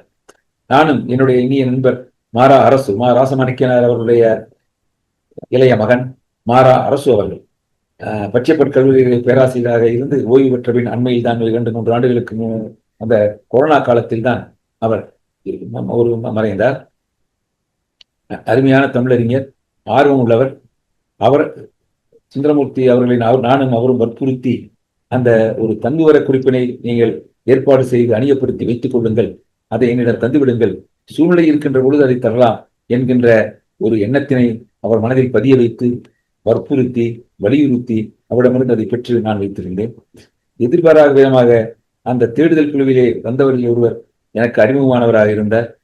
நேரடியாக அறிமுகம் இல்லை என்றால் எனக்கு மிகவும் நெருக்கமான ஒருவருக்கு மிகவும் நெருக்கமானவராக அவர் இருந்தார். அந்த அடிப்படையிலே அவரை சென்று பார்த்து அதை கொடுக்கின்ற அந்த வாய்ப்பினை பெற்றோம். அடுத்து துணைவேந்தராக ஒரு வாய்ப்பு பெறுவது, பொறுப்பு தரப்படுவது என்பது அதில் பெரிய அரசியல்கள் எல்லாம் இருக்கின்றன. எதிர்பாராத ஒரு சூழ்நிலையில் அப்பொழுது ரங்கநாதன் என்பவர் அந்த இந்திய ரிசர்வ் வங்கியினுடைய ஒரு ஆளுநராக இருந்தவர். அவர் அங்கு ஆளுநர் பொறுப்பை ஏற்றார். அவரோ வைணவ இலக்கியங்களிலே மிகவும் ஆழமான அறிவு கொண்டவர், அதிலே பிடிப்பும் கொண்டவர், வைணவத்திலே பிடிப்பும் கொண்டவர்.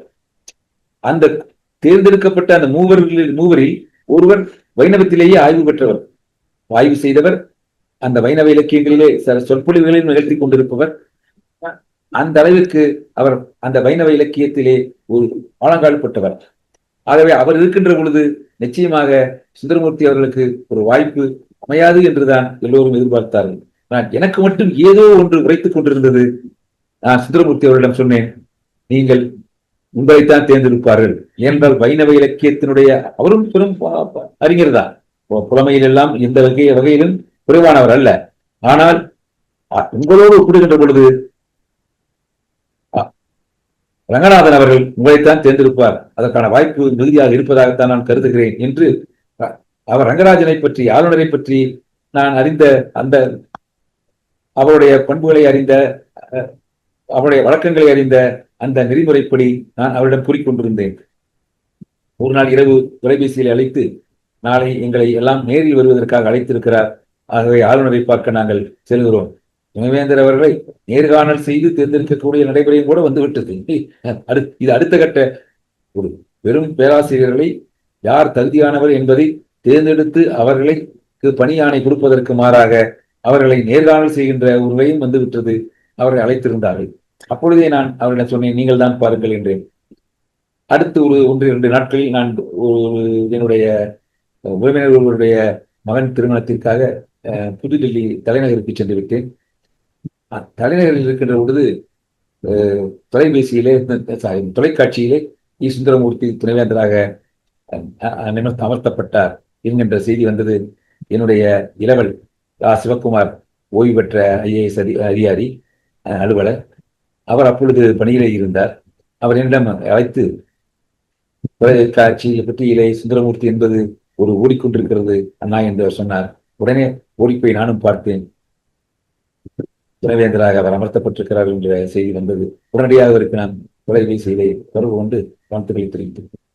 இப்படித்தான் அவர் துணைவேந்தராக வந்தார். துணைவேந்தராக வருகின்றதற்குமாக முயற்சியும் அப்படித்தான் இருந்தது. இதற்கிடையில் அவர் அந்த தன்னுடைய இந்த சிக்கல்கள் எல்லாம் இருந்த போதும் கூட தன்னுடைய தகுதியை மேம்படுத்திக் கொள்வதில், வளர்த்துக் கொள்வதில் அவர் ஆர்வமுடையவராக இருந்தார். 1971ஆம் ஆண்டு, 71, 72ஆம் ஆண்டுகளில் அந்த காலகட்டத்தில் கூட பல்வேறு படிப்புகள், பல்வேறு பட்டய படிப்புகள் எல்லாம் பல்கலைக்கழகத்தில் நடந்து கொண்டிருந்தன. வேறு மொழிகளை நீங்கள் கற்றுக்கொள்ள வேண்டும் என்றால் கற்றுக்கொள்ளலாம். அதற்கு சான்றிதழ் படிப்பாக இருந்தால், சர்டிபிகேட் கோர்ஸ் என்று சொல்வார்களே, சான்றிதழ் படிப்பாக இருந்தாலும் சரி, டிப்ளமோ என்று சொல்லுகின்ற அந்த பட்டய படிப்பாக இருந்தாலும் சரி, அதற்கான வாய்ப்புகள் எல்லாம் பல்கலைக்கழகத்தில் இருந்தன. ஒவ்வொரு துறையிலும் வேறு துறையைச் சேர்ந்தவர்கள் தங்களுக்கு தொடர்பில்லாத அல்லது தொடர்புள்ள பிற துறைகளில் அவர்கள் பயிற்சி பெற வேண்டும் என்பதற்காக அத்தகைய ஒரு ஏற்பாட்டினை அந்த காலத்தில் செய்து வைத்திருந்தார்கள். மாலை வகுப்புகள் நடக்கும். அந்த மாலை வகுப்புகளில் மானிடவியல் துறையிலே ஒரு பட்டய படிப்பிற்காக சுந்தரமூர்த்தி அவர்கள் சேர்ந்து அந்த பட்டயத்திலையும் அவர் வாங்கினார். நானும் அவருக்கு, அவருடைய தோழனாகிய நானும், நண்பனாகிய நானும் அந்த மானிடவியல் துறையிலே ஓராண்டு நான் படித்தேன். வழக்கம் போல எப்படி சட்டக்கல்லூரியில் படித்துவிட்டு தேர்வு எழுதாமல் வந்தேனோ அதுபோல பட்டய படிப்புகளை படித்துவிட்டு தேர்வு எழுதவில்லை, பட்டயத்தை நான் பெறவில்லை. அது தனி வரலாறு. அங்கு அவர்கள் 2 ஆண்டுகளை முடித்து அவர் அந்த மானிடவியலை கற்றுக்கொள்வதில் அவர் ஒரு தேர்ச்சி பெறுவிட்டவரான, அதுபோல 1974ஆம் ஆண்டு காலகட்டத்தில், 73 காலகட்டத்தில் தமிழ்நாட்டு அரசினுடைய தொல்லியல் துறையில் ஒரு சான்றிதழ் படிப்பு, கல்வெட்டில் சான்றிதழ் படிப்பு ஒன்று தொடங்கப்பட்டது. அதில் முதல் அந்த என்ன சொல்றது, அந்த முதல் ஆண்டிலேயே அது ஒரு கோடைகால பயிற்சி முகாம். ஒரு 14 நாட்கள் பயிற்சி, கல்வெட்டு எப்படி படிப்பது என்பது, தமிழக வரலாறு, கல்வெட்டி சார்ந்த தமிழக வரலாறு, கோயிலில் இருக்கின்ற சிலைகள், சிற்பங்கள் என்பவற்றை பற்றியன ஒரு பொது கருத்துக்களை கொடுக்கின்ற அது ஒரு பயிற்சி, அருமையான பயிற்சி. அது முதலாண்டிலே அவர் அதிலும் சேர்ந்து அதிலேயும் அவர் தேர்ச்சி பெற்றார். அதுபோல சோடியிலும் அவர் அந்த துறையிலும் அவர் சேர்ந்து அதிலும் அவர் தேர்ச்சி பெற்றிருந்தார். அந்த 2வது ஆண்டு நான் நம்முடைய பேராசிரியர் சிவசுப்பிரமணியம், ஆராய்ச்சியினுடைய பொறுப்பிலே இருந்த மங்கை அவர்கள், நாங்கள் எல்லாம் அடுத்த 2ஆம் ஆண்டிலே நாங்களும் இந்த பட்டயத்திலே படித்து அது சான்றிதழ் பட்டம் தான், அந்த சான்றிதழ் பெற்றோம் நாங்கள். அவர் தன்னுடைய அறிவை தமிழ் இலக்கியத்தோடு நின்று விடாமல் அவர் விரிவாக்கிக் கொள்வதில் ஒரு ஆர்வமாக இருந்தார். அதுதான் அவருடைய அந்த ஆய்வுகளில் மிக சிறப்பான ஒரு பங்களிப்பை தருவதற்கான ஒரு அடிப்படையை அமைத்தது. அவர் ஆழமான அவருடைய புலமை பள்ளியிலே கல்லூரியிலே பெற்றுக் கொண்டது. திருக்குறள் அமைதியிலே அவர் திருக்குறளை சிறப்பாக ஆய்வதற்கான ஒரு வாய்ப்பினை பெற்று தந்தது. அங்கே இருந்த பேராசிரியர்களான காத்தா திருநாவுக்கரசு, அருணாச்சலம் பிள்ளை ஆகியோரோடு பழகின்ற ஒரு அருமையான வாய்ப்பு. இவற்றையெல்லாம் பயன்படுத்தி கொண்டு அவர் மேலும் மேலும் தன்னை தகுதிப்படுத்திக் கொண்டார். அதுதான் அவருடைய ஒரு சிறப்பு என்று சொல்ல வேண்டும். அதனால்தான் அவருடைய நூல்களை எல்லாம் நீங்கள் பார்த்தால் சொல்வரை வெட்டுவர் வள்ளுவர் என்பது அவருடைய முதல் நூல் 1975ஆம் ஆண்டு அல்லது 76ஆம் ஆண்டு வந்திருக்க வேண்டும்.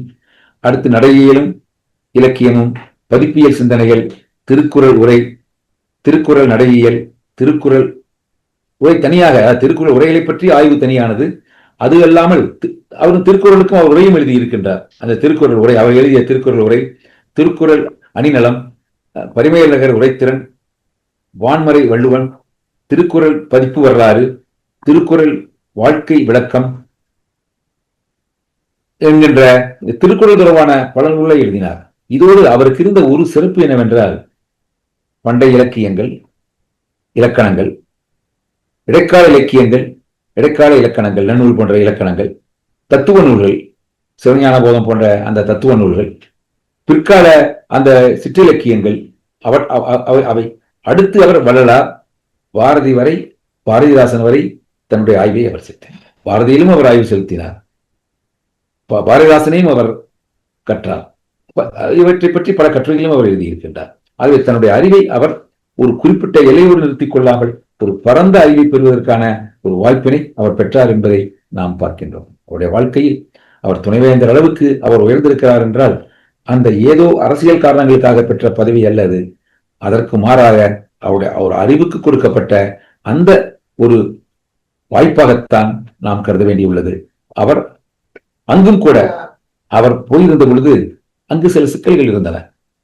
அங்கு தமிழ் பல்கலைக்கழகத்தைச் சேர்ந்த அந்த நண்பர்களுக்கு தெரியும், அங்கு அந்த பணியாளர்கள் தொடர்பான அது அலுவலர் சார்ந்த, ஆய்வு சார்ந்த, கல்வி சார்ந்த அந்த இவர்களுக்குள்ளே இருக்கின்ற அந்த பல சிக்கல்களில் பல நெருக்கடிகள் இருந்தன. என்னுடைய இனிய நண்பர் தான் ஒருவர், என்னோடு முனைவர் பட்ட ஆய்விலே என்னுடைய ஆய்வு வழிகாட்டுநரோடு பயின்றவர் தான் அவர். அப்பொழுது அவர் இடைநீக்கம் செய்யப்பட்டிருந்தார். அந்த பேராசிரியர் சுந்தரமூர்த்தி அவர்கள் என்னுடைய இனிய நண்பர் என்று தெரிந்தவுடன், அதற்கு முன் அவர் என்னிடம் வரவில்லைதான், அவர் என்னுடைய நண்பர் என்று தெரிந்தவுடன் பலமுறை என்னிடம் என்னை பார்த்தார். எப்படியாவது தன்னுடைய இடைநீக்கத்தை நீக்க வேண்டும் என்று பார்த்தார். பலமுறை நானும் அவர்களை பெற்று அதனுடைய அவருக்கு ஒரு போராட்டத்தில் கலந்து கொண்டு அவரை இடைநீக்கம் செய்திருந்தாலும் கூட அவரை எடுத்துக்கொள்ள வேண்டும் என்றால் அவருடைய பணிக்கொடையினை நாம் குறைத்து மதிப்பிட்டு விடக்கூடாது என்கின்ற ஒரு விவரங்களை அவரிடம் எடுத்துரைத்தேன். அவரும் அதை ஏற்றுக்கொண்டார். அமைச்சரிடமிருந்து அந்த செயலாளர், அந்த தமிழ் வளர்ச்சி இயக்குனர் போன்ற அனைத்து நிலையில் இருப்பவரிடமும் அவர் விரிவாக அதை பற்றி ஆய்வு செய்தார், விவாதித்தார், கலந்துரையாடினார். இருப்பினும் அவருடைய காலத்தில் ஏற்றுக்கொள்ள முடியாமல் போய்விட்டது. அடுத்து அவர் ஏற்றுக்கொள்ளப்பட்டார் என்பது தனி வரலாறு. அதே போல தமிழ் பல்கலைக்கழகம் அப்பொழுது கடலில் மூழ்கி இருந்தது. இன்றும் கூட பல பல்கலைக்கழகங்கள் கடலில் தான் மூழ்கி கிடக்கின்றன. நீங்கள் அன்றாட செய்தித்தாள்களில் பார்க்கலாம். இவர் அந்த நிதியினை பெறுவதில் எத்தகைய வழிமுறைகளை பின்பற்ற வேண்டும் என்பதை அறிந்து அந்த நிதியினை பெற்று தமிழ் பல்கலைக்கழகத்தை ஒரு புத்துணர்வு தந்தார், ஒரு புத்தாக்கம் தந்தார் என்பதை நாம் பார்க்க வேண்டும். ஏனென்றால் கேட்காத நிதியம்,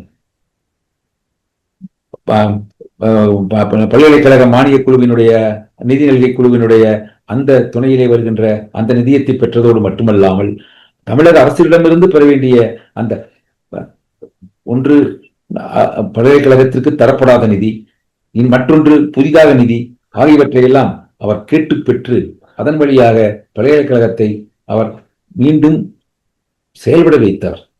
அந்த பணி நாம் ஒரு குறைத்து மதிப்பிட முடியாத பணி. அதே போல் முதுகலை பட்ட வகுப்புகளை அந்த பல்கலைக்கழகத்திலே தொடங்குவதற்கும் அவர் அடித்தளமாக இருந்தார். இந்த பணிகளை அவர் செய்தார்.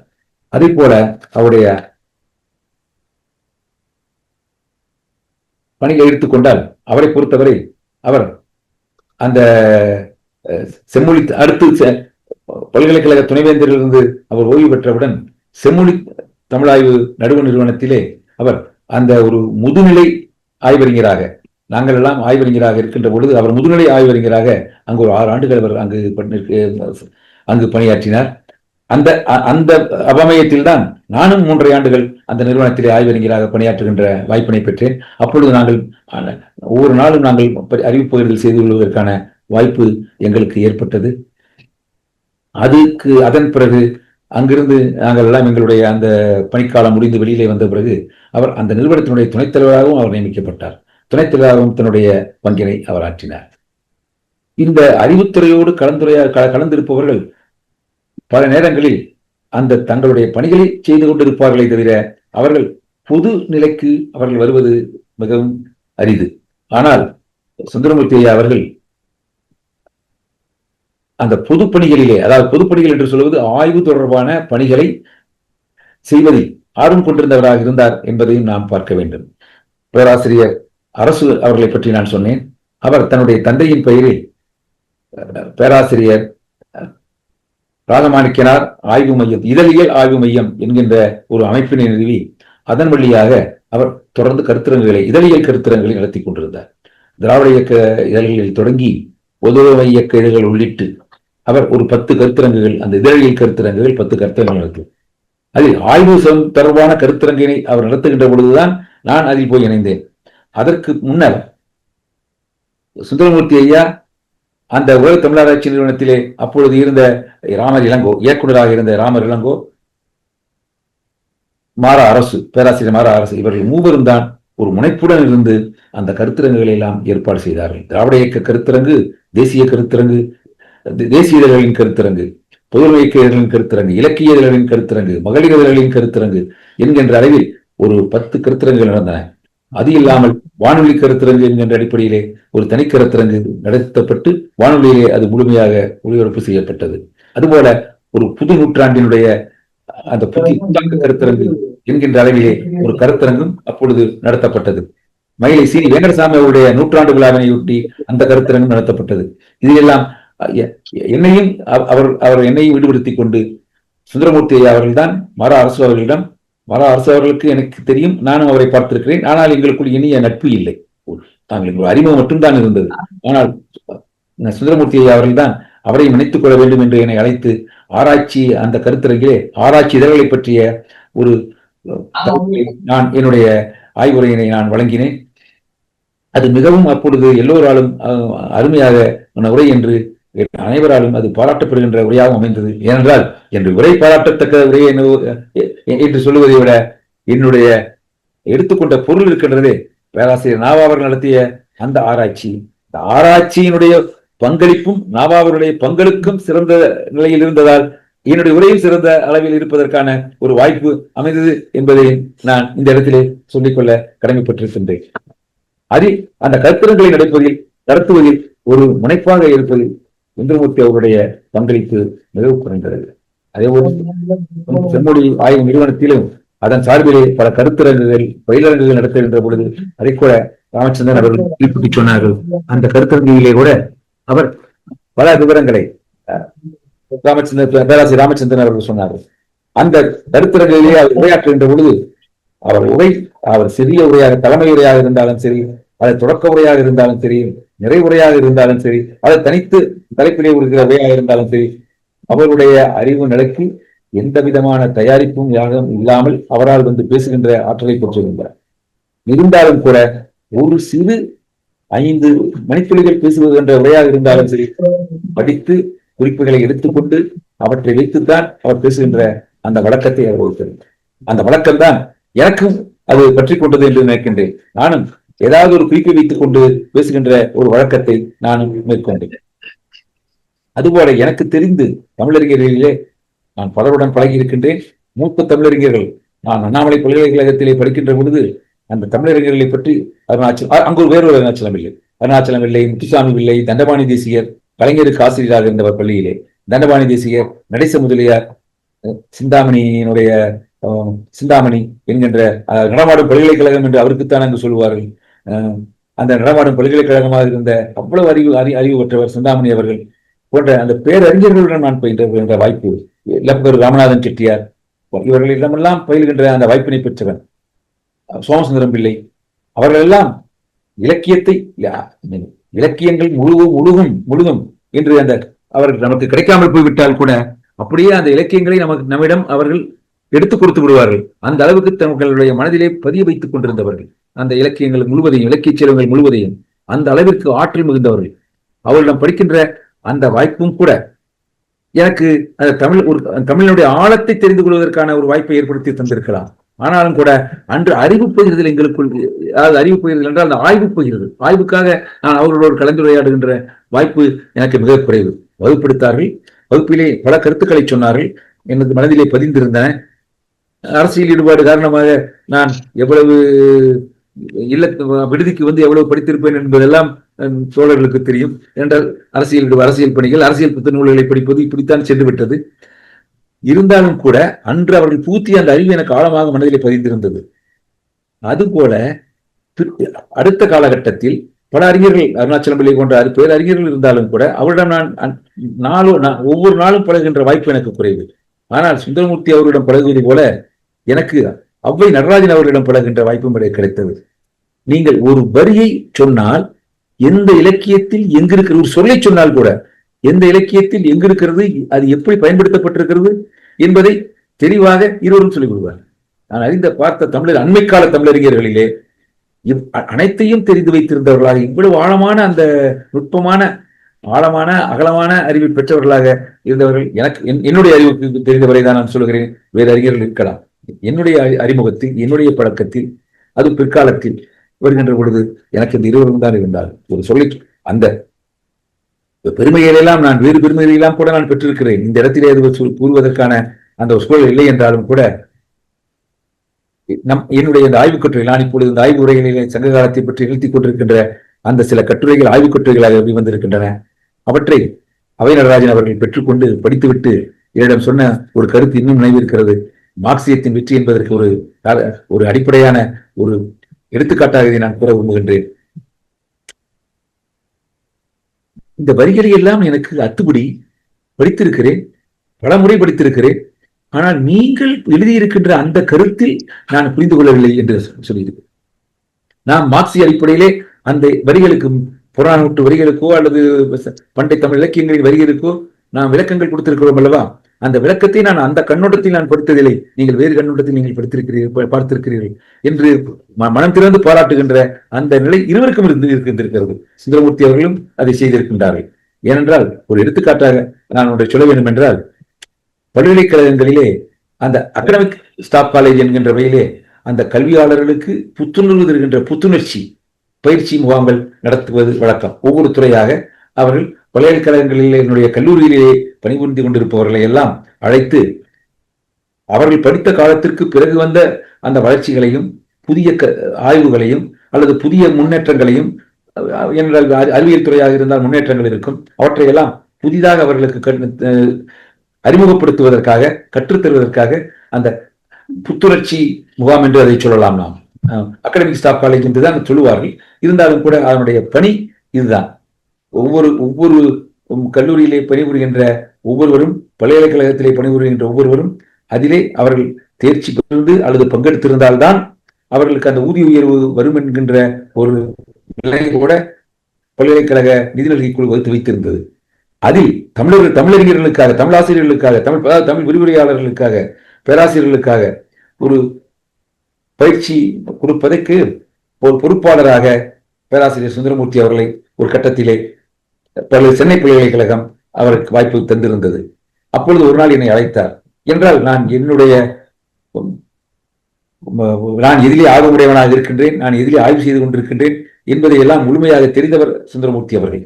ஆகவே ஒருமுறை அழைத்து 2-3 அகநானூறு, நற்றிணை, குறுந்தொகை ஏதோ ஒன்றை பற்றி என்றால் ஒவ்வொரு இலக்கியத்தையும் நான் புதிதாக அறிமுகப்படுத்துவது போல நான் தலைப்பு கொடுத்திருக்கின்றேன், நீங்கள் இதில் ஏதோ ஒன்றை எடுத்துக்கொள்ள வேண்டும் என்று என்னிடம் கூறினார். நான் அவரிடம் கூறினேன், நீங்கள் என்னையே அழைக்கிறீர்கள் என்று தெரியவில்லை, ஏனால் கல்லூரியில் ஆசிரியராக கூட நான் இருந்தவன் அல்ல, என்னையே அழைக்கின்றீர்கள் என்று நான் கேட்டேன். அப்பொழுது நான் அவரிடம் கேட்ட பொழுது, உங்களால் செய்ய முடியும் என்று நம்புகிறேன், ஆகவேதான் உங்களை அழைக்கின்றேன் என்று சொன்னார். அப்பொழுது என்றால், எனக்கு இந்த அகநானூறு இதெல்லாம் கொடுப்பதை விட எனக்கு புறநானூற்றை கொடுங்கள், நான் இன்னும் கொஞ்சம் விரிவாக அவரிடம் புதிய கருத்துக்களை சொல்வதற்கான வாய்ப்பு எனக்கு கிடைக்கும் என்று நான் சொன்னேன். எடுத்துக்கொள்ளுங்கள், வேறு யாருக்கும் அந்த தலைப்பு கொடுக்கப்படவில்லை, எடுத்துக்கொள்ளுங்கள் என்று சொன்னார்.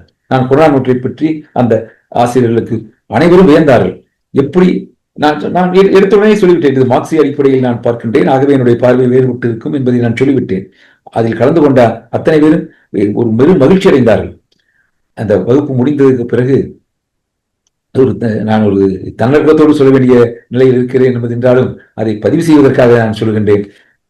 இந்த வகுப்பு அன்றே நான் பயிற்சியை முடித்துவிட்டு வந்த அன்றே இரவில் எனக்கு தொலைபேசியில் அழைத்து நான் மற்றவர்களிடம் பேசிக் கொண்டிருந்த பொழுது, உங்களுடைய வகுப்பு மிகச் சிறப்பாக இருப்பதாக என்னிடம் அவர்கள் சொன்னார்கள் என்று என்னை வாழ்த்தினார்.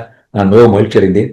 அடுத்து இந்த நிகழ்ச்சியெல்லாம் முடிந்ததற்கு பிறகு அந்த நிறைவு நாள் என்று ஒவ்வொரு பயிற்சியையும் மதிப்பீடு கொடுக்கின்ற பொழுது அந்த பேராசிரியர்களாக இருந்தவர்கள் எல்லாம் என்னுடைய உரைக்கு முதல் மதிப்பெண் கொடுத்து அதுதான் மிகச் சிறந்ததாக இருந்தது என்று தெரிவித்திருக்கின்றார்கள். அதையும் அவர் அந்த அன்று இரவு அந்த நிறைவு நாள் முடிந்த இரவு வந்து என்னிடம் அதை தெரிவித்தார்கள். ஆகவே அடுத்தவர்களை பாராட்டுவதும் அவர்களை மேம்படுத்துவதற்கு அவர்கள் ஒரு உற்சாகப்படுத்துவதும் அவர்களை வளர்த்தெடுப்பதில் ஒரு பொறுப்பு தனக்கு இருக்க வேண்டும் என்று நினைப்பதிலும் அவருடைய எண்ணம் மிகவும் தெளிவாக இருந்தது. அதனால்தான் அவரால் வெற்றி பெற முடிந்தது. அதுபோல அவர் இந்த வளர்ச்சியின் காரணமாகத்தான் நியூசிச்சரி நிறுவனம் ஒரு 10 ஆண்டுகள் வரை அவரை தன்னுடைய பதிப்புத்துறைக்கான தன்னுடைய ஒரு அறிவுரை சொல்லுவதற்கான அவரை பயன்படுத்தி கொண்டது. அதனால்தான் அவர் நியூசிச்சரி புத்தக நிறுவனத்தோடும் நெருங்கிய தொடர்பு கொண்டு அவர் பல பணிகளை ஆற்றினார். அவருடைய பணிகள் இலக்கியம், இலக்கணம், சுவடி என்று பறந்துபட்டதாக இருந்தது. அதைத்தான் நாம் ஏனால் சுவடி என்பது இன்றும் கூட அந்த சுவடியினை படிப்பது என்பது அதுக்கு ஒரு தனி ஆற்றல் வேண்டும், கல்வெட்டுகளை படிப்பதற்கு ஒரு தனி ஆற்றல் வேண்டும். அதே போல இவர் ஒவ்வொன்றையும் படித்துக் கொண்டார். அதோட பதிப்புத்துறையில் இருக்கின்ற பதிப்பு வரலாறு என்பதிலும் அவர் ஒரு சிறப்பாக ஒரு தனி ஆய்வினை நடத்தி அதன் தொடர்பாக ஒரு நூலினை வெளியிட்டிருப்பதை நாம் பார்க்கிறோம். அதுபோல அந்த கல்கத்தா தேசிய நூலகத்திற்கு சென்று அந்த தேசிய நூலகத்தில் இருக்கின்ற தமிழ் சுவடிகளுடைய பட்டியலை எல்லாம் எடுத்து அதையும் ஒரு நூலாக அவர் வெளியிட்டிருக்கின்றார். இந்த பணிகளை எல்லாம் அவருடைய பணிகள் பறந்து விரிந்த பணிகளாக இருந்தன என்பதற்காக நான் இவற்றை சொல்லிக்கொள்ள விரும்புகின்றேன். இதுபோல நானும் அவரும் இணைந்து பணியாற்ற வேண்டிய ஒரு சூழல் ஏற்பட்டது. நான் அப்பொழுது பாரதியார் பல்கலைக்கழகத்திற்கு துணை இயக்குநராக நான் செல்லவில்லை. அப்பொழுது என்னுடைய தகுதி PhD பட்டம் பெற்றிருக்கின்றேன், முனைவர் பட்டம் பெற்றிருக்கின்றேன், பல ஆய்வரங்குகளிலே கலந்து கொண்டிருக்கின்றேன், பல கட்டுரைகள் எழுதி ஒரு ஈர்ப்பை உண்டாக்கி இருந்தேன் என்பதும் நான் மறுக்கவில்லை.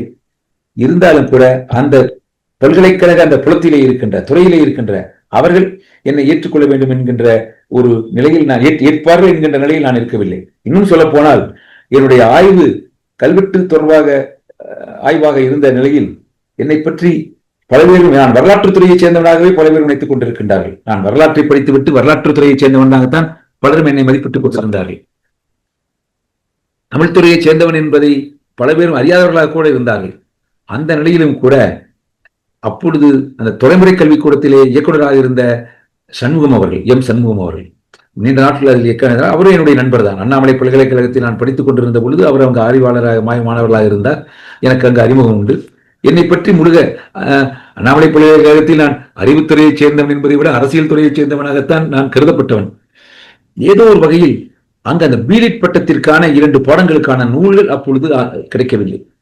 அந்த கிடைக்காத அந்த நிலையில் இவர்கள் பாடங்களை கொடுக்க வேண்டும் மாணவர்களுக்கு. ஆகவே தொல்காப்பியம் எழுத்ததிகாரத்தில் இருக்கின்ற அந்த உரை மற்றொன்று பரிமேலழகர் உரை, திருக்குறள். இந்த 2 நூல்களையும் நாம் வெளியிட்டு மாணவர்களுக்கு தந்து விடுவோம். ஏனென்றால் அது எந்த பதிப்பகங்களிலும் அப்பொழுது அது விற்பனைக்கு கிடைக்கவில்லை. ஆகவே அதை மாணவர்களுக்கு பிலிட் படிக்கின்ற மாணவர்களுக்கு, என்றால் அதில் 1000க்கு மேற்பட்ட மாணவர்கள் இதில் இருந்தார்கள், அல்லது சற்றேறக்குறைய 1000 தொடுகின்ற அளவிற்கு மாணவர்கள் இருந்தார்கள். ஆகவே அவர்கள் பதிப்பிக்க வேண்டும் என்று சொல்கின்ற பொழுது சண்முகம் அவர்கள் இந்த பதிப்பை நீங்களும் சுந்தரமூர்த்தியும் செய்யுங்கள் என்று சொல்லி துணைவேந்தரிடம், ஞானம் என்கின்ற துணைவேந்தர் அப்பொழுது இருந்தார், அந்த துணைவேந்தரிடம் சொல்லி இந்த பதிப்பினை இவரிடம் செய்துவிட்டு அதை அப்படியே நாம் பல்கலைக்கழக நூலாக வெளியிடலாம், பதிப்பாக வெளியிடலாம் என்கின்ற ஒரு ஆணையையும் பெற்றுவிட்டு அவர்கள் இவர் எந்த கல்லூரியில் பணிபுரிகிறார் என்று ஞானம் அவர்கள் கேட்டிருக்கின்றார்கள்.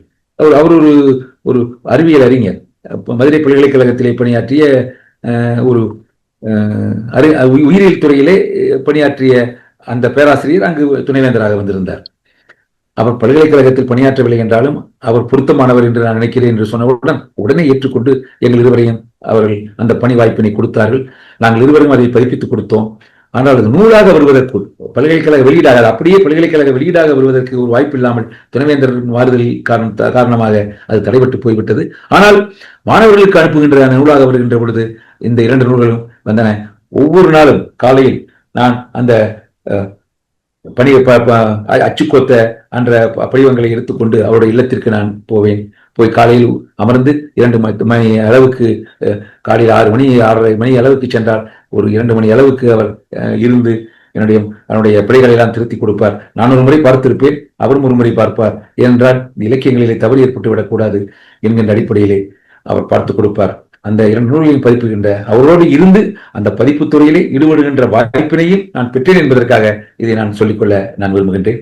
அடுத்து சென்னை பல்கலைக்கழகத்தினுடைய பதிப்பு துறையிலும் அதனுடைய இயக்குநராக ஆண்டுகள் அவர் பணிபுரிந்து பல்கலைக்கழக வெளியீடுகளாக வந்த பல நூல்கள், அருமையான அந்த காலத்து நூல்கள், நீலகண்ட சாத்தினுடைய சோழர்களை பற்றிய நூல்கள், மீனாட்சி அவருடைய பல்லவர்களை பற்றிய நூல்கள் ஆகியவையெல்லாம் மறுபதிப்பு செய்யாமல் கிடந்தன. அப்பொழுது அந்த நூல்களை எல்லாம் பழைய நூல்களை எல்லாம் அது அன்றைய நிலையில் மிகவும் சிறந்த நூல்களாக கருதப்பட்டு, ஆனாலும் பல்கலைக்கழகத்தால் வெளியிடப்பட்டு அப்பொழுது கிடைக்காத நிலையில் இருந்த அந்த நூலை எல்லாம் மறுபதிப்பு செய்வதற்கான முயற்சிகளை மேற்கொண்டவர் சுந்தரமூர்த்தி. ஏனென்றால் அந்த பல்கலைக்கழகத்திலே இதையெல்லாம் மறுபதிப்பு செய்ய வேண்டும் என்கின்ற எண்ணம் கூட எவருக்கும் வரவில்லை.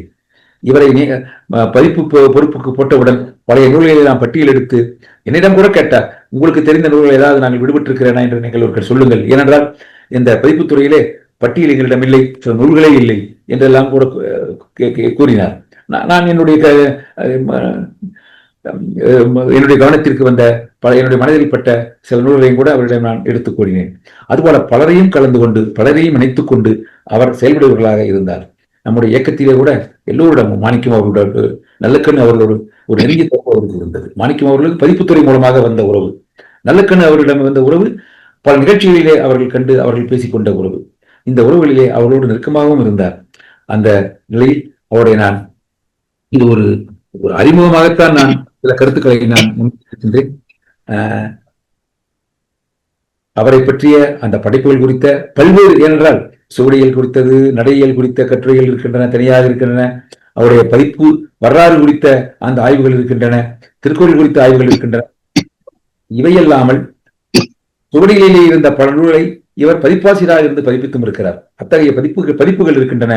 இவற்றை ஒவ்வொன்றையும் எடுத்து இப்பொழுது பேசுவது என்பது இன்றைய சூழ்நிலையில் எனக்கு கால சூழ்நிலை இடம் தரவில்லை. இவற்றையெல்லாம் மீண்டும் ஒரு முறை நாம் அவரை பற்றி அல்லது இது போன்ற இலக்கிய ஆழமான அந்த ஆய்வறிஞர்களை அல்லது தமிழ் புலமை கொண்டோரை பற்றியான ஒரு கருத்தரங்கில் வாய்ப்பு கிடைக்கின்ற பொழுது இவர்களை பற்றி நாம் பேசுவதற்கான ஒரு சூழல் ஏற்படும். அப்பொழுது அவற்றை ஒரு ஆய்வுரையாக மதிப்புரையாக நாம் எடுத்துக்கொள்ளலாம் என்று நினைக்கின்றேன். அவருடைய ஆய்வுகள் என்று பார்க்கின்ற பொழுது ஒரு பண்டை தமிழ் இலக்கியங்கள், திருக்குறள் என்கின்ற அளவில் பார்க்கின்ற பொழுது அவையெல்லாம் ஒரு மரபு வழிபட்ட ஆய்வுகள் தான், அதை நான் மறுப்பதற்கில்லை. அவற்றோடு அவர் அந்த நடையியல், புதிய சூழல், புதிய வளர்ச்சி ஆகியவற்றை, புதிய அணுகுமுறை, புதிய பார்வை ஆகியவற்றை இணைத்து, அது மாற்று பார்வையாக இல்லாமல் இருக்கலாம், ஆனால் புதிய பார்வை ஆகியவற்றோடு இணைத்து அவர் ஆய்வு செய்திருக்கின்றார் என்கின்ற அளவிலே அதை நான் சுருக்கமாக சொல்ல விரும்புகின்றேன். அதுபோல அந்த பதிப்பு வரலாறு என்பதில் அவருக்கு இருந்த ஆழ்ந்தறிவு, அவருக்கு நினைவாற்றல், ஒரு திருக்குறள் என்றால் முதல் பதிப்பு எப்பொழுது வந்ததிலிருந்து அவரால் அப்படியே சொல்ல முடியும். அதுபோல பல சங்க இலக்கியங்கள் என்னென்ன இலக்கியங்கள் எப்பொழுதெல்லாம் யாரால் பதிப்பிக்கப்பட்டன என்கின்ற விவரங்களை தன்னுடைய அந்த விரல் நுனியில் வைத்திருப்பார், நாக்கு நுனியில் வைத்திருப்பார் என்று சொல்லுவோமே, அதுபோல அவர் வைத்திருந்தார். அதனுடைய அடிப்படையில் தான் அவருக்கு அந்த ஊவேசா நூலகத்தினுடைய அந்த குழுவிலும் அவர் இடம்பெற்றிருந்தார். அந்த மேலாண்மை குழுவிலும் அவர் இடம்பெற்றிருந்தார். அவருக்கான வாய்ப்புகள் அவருடைய பணி காரணமாக, அவருடைய அறிவு காரணமாக, அவருடைய ஆழம் காரணமாக அவருக்கு கிடைத்தன.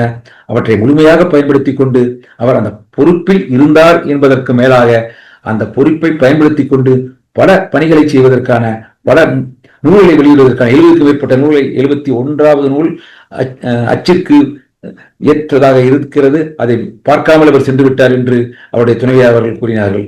அந்த அளவிற்கு தன்னுடைய உழைப்பின் வழியாக, அவர் தன்னுடைய முயற்சிகளின் வழியாக இவற்றையெல்லாம் வெளிப்படுத்தி இந்த சமூகத்திற்கு தந்திருக்கிறார் என்கின்ற இந்த அளவில் என்னுடைய உரையினை நான் நிறைவு செய்ய கடமைப்பட்டிருக்கின்றேன். வாய்ப்பளித்த அனைவருக்கும் என்னுடைய நன்றி. ஏதாவது இது சம்பந்தமான மேலும் விவரங்கள் தேவையாக வேண்டியிருந்தால் நாம் அதை கலந்துரையாடலில் நாம் பகிர்ந்து கொள்வோம் என்பதையும் நான் தெரிவித்துக் கொள்கின்றேன். அனைவருக்கும் என்னுடைய வணக்கம். மிக்க நன்றி தோழர். சுந்தரமூர்த்தி என்று சொல்லக்கூடிய ஒரு பன்முக ஆளுமையை பற்றி நீங்கள் ஒரு ஆத்மார்த்தமான, மிகவும் நேர்த்தியான ஒரு உரையை தந்திருக்கிறீர்கள். இதை தருவதற்கு மிக முக்கியமான காரணம், நீங்கள் இருவரும் நெருங்கிய நண்பர்களாக நீண்ட காலம் இருந்தது மட்டுமல்லாமல், உங்களுடைய இந்த அறிவு பயணத்திலே நீங்கள் ஒரு சக பயணிகளாகவும் நீங்கள் 2 பேரும் பயணித்திருக்கிறீர்கள் என்பது தெரிகிறது. அதனால்தான் இந்த உங்களுடைய உரை என்பது ஒரு ஆற்றலுக்கான, அமைதியான, சுந்தரமூர்த்தி என்று சொல்லக்கூடிய ஒரு ஆளுமையை எங்களுக்கு தரிசனம் செய்வதற்கு ஏதுவாக உங்களுடைய உரை அமைந்திருந்தது. இந்த பள்ளிகள் சார்பில் உங்களுக்கு நன்றிகளை சொல்லி இந்த உரை மீதான அவர் பற்றிய நினைவுகளை போற்றக்கூடிய வகையில் நடக்கக்கூடிய கலந்துரையாடலை தொடங்கி வைக்குமாறு இந்த நிகழ்வினுடைய தலைவர் பேராசிரியர் ராமச்சந்திரன் அவர்களை கேட்டுக்கொள்கிறேன். தோழர்களே வணக்கம். ஒரு நிறைவான நினைவேந்தல் உரை தோழர் மேத்துரா அவர்கள் வழங்கினார். தமிழியல் ஆய்வு வரலாறு, அதே மாதிரி திருக்குறள் ஆய்வு வரலாறு, பழந்தமிழ் இலக்கிய ஆய்வு வரலாறு, பதிப்பு வரலாறு, இவை எல்லாம் கலந்த ஒரு உரையாக இந்த நம்முடைய மேத்துரா அவர்களுடைய அறிஞர் சுந்தரமூர்த்தி அவர்களுடைய நினைவேந்தல் உரை அமைந்தது. உண்மையிலேயே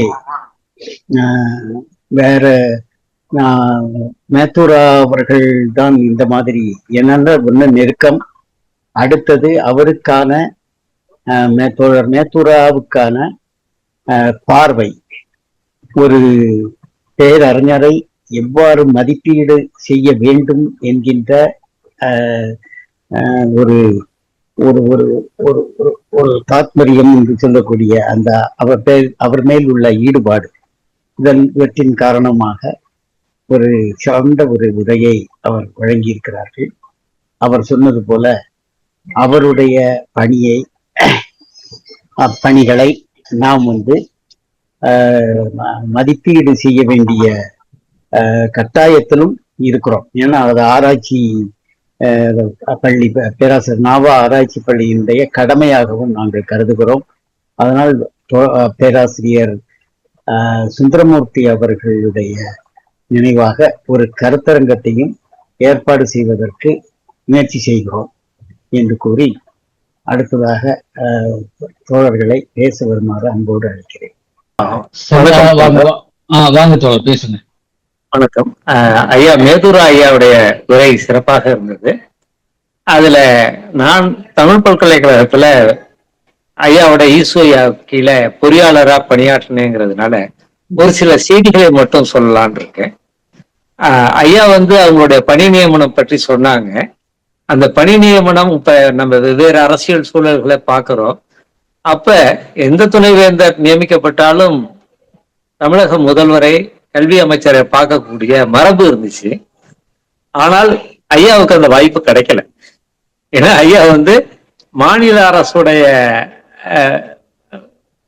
கேண்டிடேட்டா இன்னொருத்தர் இருந்தாரு, ஐயாவை வந்துட்டாங்க, வேற தகுதி அடிப்படையில வந்துட்டாங்க. அதனால தமிழக முதல்வரா இருந்த அம்மா ஜெயலலிதா ஐயாவுக்கு அந்த வாய்ப்பை கொடுக்கல. ஐயா வந்து பணிக்கு வந்ததுக்கு பிறகு ஓராண்டு 1.5 ஆண்டுகள் கழிச்சு தென்னக பண்பாட்டு நிகழ்வு எங்க வளாகத்தில் நடந்துச்சு, எங்களுடைய அரங்கத்துல நடந்துச்சு, கவியார் சோழன் அரங்கத்துல. அப்ப நாங்க வந்து ஒரு பதாகை வைக்கிறதுன்னு முடிவு பண்ணோம், முதல்வர் வராங்கன்னு. அங்க ஏற்கனவே இருந்த வரிகள் அடிப்படையில பதாகை சொற்கள் இருந்துச்சு. புரட்சி தலைவி ஜெயலலிதா அவர்களே வருக வருகன்ட்டு. அப்ப ஐயா சொன்னாங்க, ஒரு கல்வி நிறுவனம் எந்த சொல்ல கையாளணும்னு இருக்கு, அது வந்து வெளியில அரசு நிகழ்ச்சிகள்ல எல்லாம் அந்த சொல் பயன்படுத்தினாங்க. அப்ப ஐயா சொன்னாங்க, அரசு நிகழ்ச்சிகள்ல அவங்க பயன்படுத்தட்டும், ஒரு கல்வி நிறுவனம் எப்படி உச்சரிக்கணும்னு இருக்கு அப்படின்னு சொல்லிட்டு சில அறிவுரை சொல்லி அதை திருத்தம் பண்ணாங்க. அதை வந்து கொஞ்சம் அச்சத்தோட தான் நாங்க அந்த பதாகையை வச்சோம். ஏன்னா அன்னைக்கு அது மாதிரி சொற்கள்லாம் இல்லாமல் பதாகை வைக்கிற சூழ்நிலை அன்னைக்கு கிடையாது. அந்த பதாகையை வச்சோம். அந்த இடத்துலதான் முதலமைச்சரை ஐயா சந்திச்சாங்க. அப்புறம் கொஞ்சம் மரியாதை அடிப்படையில பேசிக்கிட்டாங்கன்னு வச்சுக்கோங்களேன். இது ஐயாவுடைய அந்த இது, அதை வந்து மெல்லிய வகையில தான் அதை செய்வாங்க. அதே மாதிரி எங்க நிறுவனத்துக்கு ஒரு இது வந்துச்சு. அப்ப அரண்மனை வளாகம் இருந்தது. புதிய வளாகத்துக்கு வந்ததுக்கு பிறகு அரண்மனை வளாகத்துல பதிப்புத்துறை எல்லாம் செயல்பட்டுச்சு, அருங்காட்சியகம் செயல்பட்டு இருந்துச்சு. அப்ப கோசல் ராம்னு ஒரு மாவட்ட ஆட்சியர் இருந்தாரு. அவர் ஒரு நேர்முக கடிதம் டிஓ லெட்டர்ல வந்து தமிழ் பல்கலைக்கழகம் அரண்மனை வளாகத்தை 1 வாரத்தில் காலி செய்யாவிட்டால் காவல்துறை நடவடிக்கை எடுக்கப்படும்னு கடிதம் வந்துச்சு. எனக்கு நான் தான் அந்த மறுமொழியை தயார் பண்ணி போனேன். ஐயோ, இவ்வளவு கடுமையா நம்ம பதில் கொடுக்க வேணாம் அப்படின்னு. அதுக்கு பிறகு வந்து ஆட்சியரை வந்து துணைவேந்தர் போய் பாக்குறது மரபு இல்லை, ஆட்சியர் அலுவலகத்துக்கு போறது. அதனால ஆட்சியர் இல்லத்துல ஒரு சந்திப்பு வந்துச்சு. அதுல வந்து அவர் கோசல்ராம் கலெக்டர் சொன்னாரு, இப்படி நேர்ல வந்து என்ன தண்டிச்சிட்டீங்களே அப்படின்னாரு. அந்த ஒரு பெரிய சிக்கலை விட ரொம்ப மென்மையா கையாளுற போக்கு வந்து ஐயாவுடைய போக்கு. அதுக்கு பிறகு ஐயாவுடைய அந்த தெளிந்த நீரோடை மாதிரியான பேச்சுக்கான ரசிகரா அவர் கோசல்ராம் மாறிட்டாங்க. சென்னையில ஐயா பேசினா கூட அவங்க கோசல்ராம் சார் வந்து போய் கேட்கிற அளவுக்கு ஒரு தொடர்புகள் வந்துச்சு. இது எதுக்கு சொல்றேன்னா, ஐயாவுடைய அந்த மென்மையான அணுகுமுறை. சில பேர் குரல் எடுத்து பேசுறப்ப அவங்க வந்து ஒரு தடவை ஒருத்தர் எதிர்குரல் கொஞ்சம் கடுமையான குரல் எடுத்து பேசினாரு. அப்ப அவர் சொன்னாரு, இப்ப நான் பேசுறது உங்களுக்கு கேக்குதா அப்படின்னாரு. கேக்குதுன்னாரு. நீங்க இந்த அளவுக்கு பேசினா போதும் அப்படின்னாரு. குரல் எடுத்து பேசாதேன்னு சொல்லல, இந்த அளவுக்கு நீங்க பேசினா போதும்னாரு. அவர் பேசினவரு அவர் ரொம்ப இதாயிட்டாரு, வெக்கி போயிட்டாரு. அது மாதிரியான அணுகுமுறை. அது மாதிரி எத்தனையோ, இப்ப நான் ஏதோ தவறு செஞ்சுட்டேனாக்கா அதுக்கான கடுஞ்சொல் அப்படின்னாக்கா அவர் பயன்படுத்துற கடுஞ்சொல், செல்வபாண்டியன் நீங்க அதை பார்க்கல போல இருக்கு அப்படிங்குவார். நீங்க பார்க்கல போல இருக்குங்கிறது தான் கடுஞ்சொல். அதை நம்ம மாத்திக்குவோம். அது மாதிரியான ஐயா கிட்ட இருந்து நாங்க கத்துக்கிட்டது எவ்வளவோ. ஐயா சொன்ன ஒரு குறிப்புல ஒரே ஒரு இது, தமிழ் பல்கலைக்கழகம் நல்கைகளை பெறாமல் ஒரு 6-7 ஆண்டுகள் விட்டு இருந்துச்சு. சில செலவினங்கள்லாம் திரும்ப பெறாமல் இருந்துச்சு. அது புது நல்கை மட்டும் இல்ல, திரும்ப பெற வேண்டிய நல்கைகளையும் அப்ப இருந்த நிதியல் அலுவலர் அவங்க ஜெயக்குமார் அப்படிங்கிறவங்களோட இணைஞ்சு ஐயா வந்து செய்வாங்க. அவருடைய எளிமை அப்படிங்கிறத மட்டும் நான் சொல்லிட்டு நிறுத்திடுறேன். எப்போதும் எக்மோர்ல போய் இறங்கி 23C ஏறி திருவான்மையை போயிடுவாங்க. ஒரு 23C அல்லது ஒரு நகர பேருந்துல பயணம் செய்த துணைவேந்தர் அவங்களாதான் இருப்பாங்க. அப்ப வந்து அவங்களுக்கு ப்ரொவிஷன் இருக்கு, நீங்க வந்து டாக்ஸியில போய் இறங்கலாம், டாக்ஸியில வரலான்னு. எப்ப அந்த டாக்ஸியை பயன்படுத்துவாங்கன்னாக்கா, தலைமைச் செயலகத்துக்கு ஒரு தடவை பேருந்துல போய் உள்ள போறதுக்கு அவங்களுக்கு கஷ்டமாயிடுச்சு. அப்புறமேலதான் ஒரு டாக்ஸியில வந்து தலைமைச் செயலக கூட்டத்துக்கு மட்டும் போவாங்க. வீட்டுக்கு போறதும் சரி, திருப்பி வீட்டுல இருந்து எழும்பூருக்கு வர்றதும் 23C தான். அதுதாங்க நமக்கு நிரந்தரம்னு சொல்லுவாங்க. அது மாதிரியான எளிமை அவங்கள வந்து நான் மார்ச் மாசத்துல போய் சென்று சந்திச்சேன். எப்போதுமே அந்த தொடர்புகளை நான் வச்சிருந்தேன். ஒரு மாமனிதர். அவங்களுக்கான இந்த நினைவேந்தல் வந்து ரொம்ப சிறப்பா அமைஞ்சிச்சு. நன்றி. நன்றி நன்றி தோழர். ஒரு சின்ன எடுத்துக்காட்டையும் அவங்க பல்கலைக்கழகத்தை பத்தி சொன்னதுனால ஒரு சின்ன எடுத்துக்காட்டி நான் சொல்றேன். அவங்க காலகட்டத்துல பொறியாளருக்கு தெரியும்னு நினைக்கிறேன், ஒரு பதிவாளர் நியமனம் தொடர்பான ஒரு அழுத்தம் வந்து கல்வி அமைச்சரிடமிருந்து வந்து, கல்வி அமைச்சர்னா தமிழ்துறை பொறுப்புடைய இருந்த அமைச்சரிடமிருந்து அவருக்கு வந்தது. அவர் நீங்க வந்து எப்படியோ பதிவாளர் பொறுப்பை கொடுக்கணும் அப்படின்னு அவருக்கு ஒரு அழுத்தம் கொடுத்தாங்க. ஆனால் அந்த பதிவாளர் பொறுப்புக்கான அந்த தகுதியினை அப்பொழுது அவர் பெற்றிருக்கவில்லை. இதில் ஒரு உறுதியாக இருந்தார்.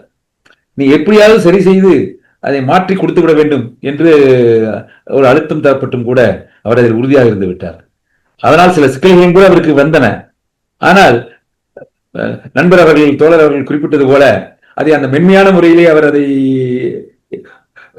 எப்படி அதை வந்து எதிர்கொள்ள வேண்டுமோ அந்த முறையில் அவர் எதிர்கொண்டு விட்டார். பெரிய சிக்கல் வந்தது அவருக்கு. அதனால் இருந்தார். அதுபோலத்தான் அந்த நான் ஒன்று சொன்னேன், ஒருவர் வந்து இடைநீக்கம் பெற்றிருந்த பொழுது கூட அவர் என்னுடைய நண்பராக இருந்தால் அவரை நான் அழைத்து சொன்னேன், எல்லா முயற்சிகளும் செய்தாகிவிட்டது, ஆளுநரும் உங்களை எடுத்துக் கொள்வதில் ஆர்வம் காட்டவில்லை, ஆளுநருடைய கையொப்பம் இல்லாமல், ஏனென்றால் அது ஒரு ஆட்சிக்குழுவிலே இருந்து ஏற்படுத்தப்பட்ட ஒரு இடைநீக்கமாக போய்விட்டது. ஆகவே அந்த ஆட்சிக்குழுவில் இடைநீக்கத்தை நீக்குவதற்கான தீர்மானத்தை கொண்டுவதற்கான சூழல் அப்பொழுது இருக்கவில்லை. பின்னர் அது அடுத்த காலகட்டத்தில் அது அமைந்தது. அது அவர் அந்த தன்னுடைய பயன்களோடு அவர் இணைந்து விட்டார். ஆகவே அவர் அந்த மனித நேயம் இருக்கின்றதே, அவர்கள் அந்த மனிதர்களை மனிதர்களாக பார்ப்பதும் அந்த மென்மையான போக்கு என்பதும் அவரிடம் எப்பொழுதுமே குடிகொண்டிருந்தன என்பதை நாம் பார்க்கலாம். அதே காலகட்டத்தில் வேறு சில துணைவேந்தர்கள் அமைச்சர்கள் அழுத்தம் தருகிறார்கள் என்பதற்காக தகுதியில்லாதவர்களை நியமித்து அதன் மூலமாக பல சிக்கல்களையும் எதிர்நோக்கினார்கள் என்பதையும் இந்த இடத்துல நான் நினைவுபடுத்த விரும்புகின்றேன். பேசுறீங்களா? அன்பார்ந்த தலைவரை பேராசிரியர் ராமச்சந்திரன் அவர்கள் நினைவு கூர்ந்தார்கள். மறைந்த சுந்தரமூர்த்தி அவரை பற்றி மேத்துரா அவருக்கு இருந்த ஒரு நெருக்கமான தோழமை மட்டுமல்ல, ஆய்வுப்புலத்தில் ஒரு இலக்கிய வட்டத்தில் அவருடைய பன்முக ஆளுமையை மிக அற்புதமாக எடுத்து சொன்னார். கேட்க கேட்க மலைப்பாக இருக்கிறது. ஒரு நிர்வாகத்திலும் இருந்து கொண்டு, துணைவேந்தர் என்று சொன்னால் அலுவலக வேலைகள் மற்ற வேலைகள் எல்லாம் இருக்கிற போது அந்த வேலையிலே மூழ்கி போகிற ஒருத்தர் இலக்கிய ஆர்வங்கள் அதுல சில நேரங்களில் அது குறைந்து விடுவது உண்டு. ஆனால் அதிலெல்லாம் இரண்டிலும் சமமாக நிர்வாக வேலையிலும் பார்த்து கொண்டு இலக்கியத்துறையிலும் தன்னுடைய கல்வி இதிலும் வந்து திறம்பட செய்த அந்த பேராசிரியர் சொல்லி சொன்னது நமக்கு ஒரு வியப்பாக இருக்கிறது மட்டுமல்ல, அவருடைய இழப்பின் கணத்தை நம்மளை உணர செய்து விட்டார்.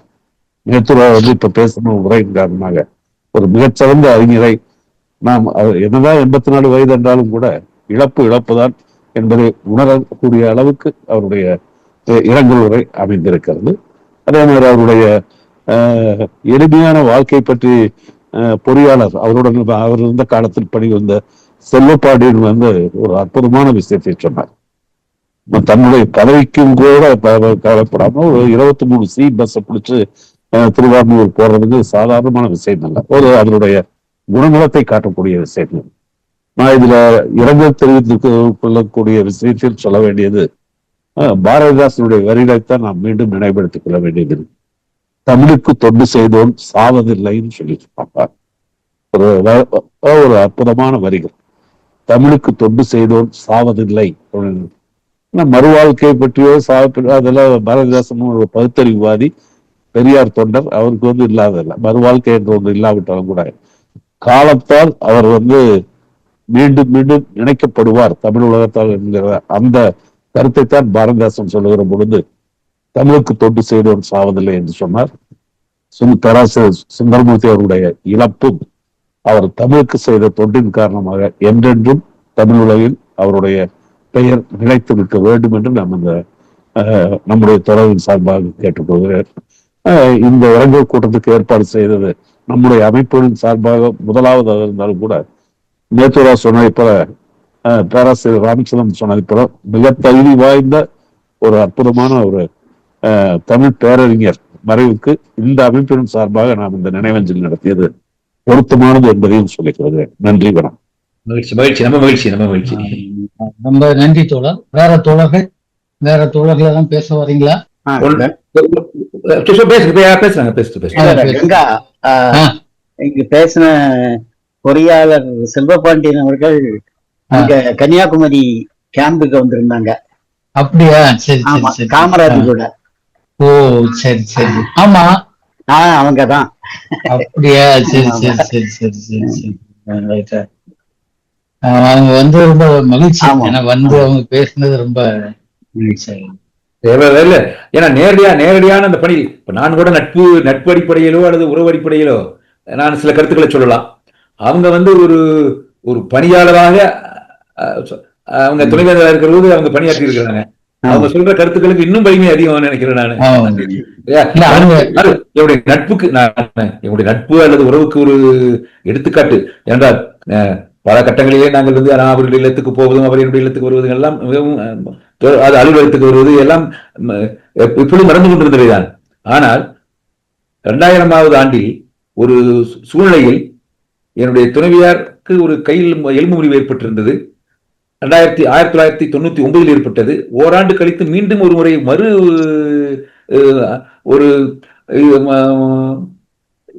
இது செய்ய வேண்டிய தேவை இருந்தது. எலும்பு முறிவுக்காக ஒரு அந்த பிளேட் ஒன்று வைப்பார்களே, அது ஒரு பெரிய பிளேட்டாக வைக்க வேண்டிய ஒரு சூழ்நிலை ஏற்பட்டு விட்டது.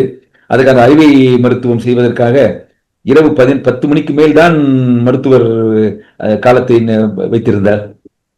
அப்பொழுது கிட்டத்தட்ட 10 மணி அளவில் சுந்தரமூர்த்தி அவர்களும், மாரா அரசு, ராம இளங்கோ மூவரும் வந்து சேர்ந்தார்கள் மருத்துவமனைக்கு. கிட்டத்தட்ட நான் 5 மணி நேரம், நான் நினைக்கிறேன் ஒரு 12 மணி ஆயிருக்கும் என்று நினைக்கின்றேன். அதுவரை காத்திருந்து என்ன நிலைமை என்பதை தெரிந்து கொண்டு, என்னுடைய உறவினர் மருத்துவரும் உடன் இருந்தார். அவர் வேறு துறையைச் சேர்ந்தவர், அவர் சிறுநீரகத்துறையைச் சேர்ந்தவர். இருந்தாலும் அவர் அந்த உறவு காரணமாக அவரும் அந்த அறுவை நடக்கின்ற பொழுது ஒரு 5 மணி நேரம் 4 மணி நேரங்கள் உள்ளே இருந்தார். மூவரும் அங்கேயே காத்திருந்து, நான் கூட நீங்கள் போங்கள், இரவு நேரமாகிவிட்டது, நீங்கள் சென்று விட்டு மறுபடியும் நாளை காலையில கூட வரலாமே என்று கூட நான் சொன்னேன். இல்லை, நாங்கள் என்ன நடந்தது 2வது முறை ஆக நடக்கிறது, ஆகவே நாங்கள் பார்க்க வேண்டும் என்று இறுதி வரை இருந்து நான் என்ன பதிவு செய்திருக்கிறேன். இயேசுக்காக ஒரு மலர் நாங்கள் வெளியிட்டோம், அதை பற்றி நான் குறிப்பிடவில்லை. 70வது ஆண்டுக்கு நானும் மூவரும் தனியாக நின்று, நான், மாரா அரசு, ராமர் இளங்கோ மூவரும் சேர்ந்து 70வது ஆண்டுகளே ஒரு மலர் வெளியிட்டோம். அதை ஒரு விழாவாக நடத்தினோம். அந்த மலர் வெளியீட்டில் கூட நான் என்னுடைய கட்டுரையிலே, நான் இனியவர் ஈசு என்கின்ற ஒரு தலைப்பிலே ஒரு கட்டுரை எழுதியிருக்கின்றேன். அதில் எழுதியிருக்கின்ற பல விவரங்களை கூட நான் இப்போது சொல்ல முடியவில்லை. ஏனென்றால் அது தனிப்பட்ட நிகழ்வுகளை நான் அதில் பதிவு செய்திருப்பதால் அதை பற்றி என்னுடைய பேச்சு போய்விடக்கூடாது என்பதற்காக நான் மிகவும் பொதுவாகத்தான் நான் பேச வேண்டிய நிலை ஏற்பட்டது. அவருக்கு இருந்த ஒரு வாய்ப்பு என்னவென்றால், அன்றைய காலகட்டத்தில் ஏனென்றால் நான் அண்ணாமலை பல்கலைக்கழகத்திலே அந்த பழந்தமிழா பேராசிரியர்களோடு நான் பழகின்ற வாய்ப்பு, அவருடைய வகுப்பிலே இருந்து அவருடைய உரைகளை கேட்கின்ற அந்த வாய்ப்பை பெற்றவன் நான் சில பேர்களை கூட உங்களிடம் சொன்னேன். அவர்களெல்லாம் ஆழங்கால் பட்டவர்கள் தான். ஆனால் எதிர்பாராத விதமாக அவர்கள் இன்றைய இலக்கியங்களில் அவர்கள் ஆர்வம் கொண்டிருக்கவில்லை. அது அன்றைய மரபு, அவர்களுடைய தவறு என்று கூட சொல்லிவிட முடியாது. இன்றைய சூழ்நிலை இலக்கியங்களில் அவர்களுக்கு பாரதியரையோ அல்லது பாரதிதாசனையோ அல்லது வள்ளலாரை கூட அவர்கள் தொடுவதற்கு விரும்பி இருப்பார்கள் என்று நாம் சொல்ல முடியாது. ஆனால் அதற்கு பாலமாக இந்த எல்லா இலக்கியங்களையும், ஏன்னா இடைக்கால இலக்கியங்கள் அவர்கள் நிச்சயமாக, இடைக்கால இலக்கியங்கள், சிற்றிலக்கியங்கள் வரை அவர்கள் பாண்டித்யம் பெற்றவர்களாகத்தான், புலமை பெற்றவர்களாகத்தான் இருந்தார்கள். ஆனால் பாரதியார், பாரதிதாசன், சிறுகதை, நாவல் இவற்றிலான அந்த ஒரு ஆர்வம் அவர்களுக்கு தோன்றவில்லை. அதில் தோன்றுவதற்கு ஒரு அடிப்படைகளை அமைத்துக் கொடுத்தவர்கள் நம்முடைய மார்க்சிய மூலவர்கள் என்று சொல்லலாம். ரகுநாதன், வனமாமலை, கைலாசபதி, சிவத்தம்பி இவர்கள் தான் ஒரு அடித்தளத்தை அமைத்துக் கொடுத்தார்கள். அன்றைய இலக்கியங்களை நாம் எப்படி பார்க்க வேண்டும், புத்திலக்கியங்களை நாம் எப்படி பார்க்க வேண்டும், அந்த இலக்கியங்களில் அவர்களுக்கு அறிமுகம் இருந்திருக்கலாம், ஆர்வம் இருந்திருக்கலாம். ஆனால் அவற்றை எப்படி பார்க்க வேண்டும் என்கின்ற அந்த வழிகாட்டுதலை தந்தவர்கள் இந்த நம்முடைய மார்க்சிய மூலவர்கள் நால்வர். அந்த முறையிலே வந்தவராக இல்லாவிட்டாலும் கூட அந்த எண்ணங்களை கொண்டவர் என்கின்ற முறையிலே சுந்தரமூர்த்தி அவர்கள் தற்கால இலக்கியம் வரை அவர் தன்னுடைய ஆர்வத்தை வைத்திருந்தார். அது நாவல் இலக்கியத்தை படிப்பதிலும் என்றால் அது குறித்து அவர் எடுத்து இந்த பல சொற்களை நான் பார்த்திருக்கின்றேன். கட்டுரையிலும் எழுதியிருக்கின்றார். நூலாக வந்தது இல்லாமல் இருக்கலாம், ஆனால் கட்டுரையிலும் எழுதியிருக்கின்றார். அதில் அவை நடராஜனும் அது போலத்தான். அடுத்து பின்னால் வந்தவர்கள் அதில் பல பேர் வந்து விட்டார்கள். அவர்கள் இவருடைய அடியொற்றி பல பேர் பண்டைய இலக்கியங்களிலே ஆர்வம் உள்ளவர்கள் இன்று இலக்கிய சிற்பிகளாக அவர்கள் வந்திருக்கிறார்கள் என்பதை நாம் மறுப்பதற்கில்லை. அன்றைய காலகட்டத்தில் இதை நாம் தனியாக பிரித்துக் கொள்ள வேண்டும் என்பதற்காக அன்றைய காலகட்டத்தில் ஒரு தொடக்க நிலையில் இருந்த அந்த காலகட்டத்தை ஒரு தொடக்க புள்ளிகளாக அவர்கள் இருந்தார்கள் என்பதை நான் இந்த இடத்திலே பதிவு செய்ய விரும்புகின்றேன். வேற தோழர்கள் பேசுறீங்களா?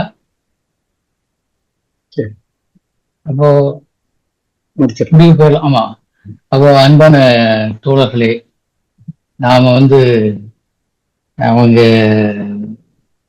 தமிழறிஞர் சுந்தரமூர்த்தி அவர்கள் மறைந்த போது உடனடியாக நாம் ஒரு நினைவேந்தல் கூட்டத்தை பற்றி சிந்திக்கவில்லை.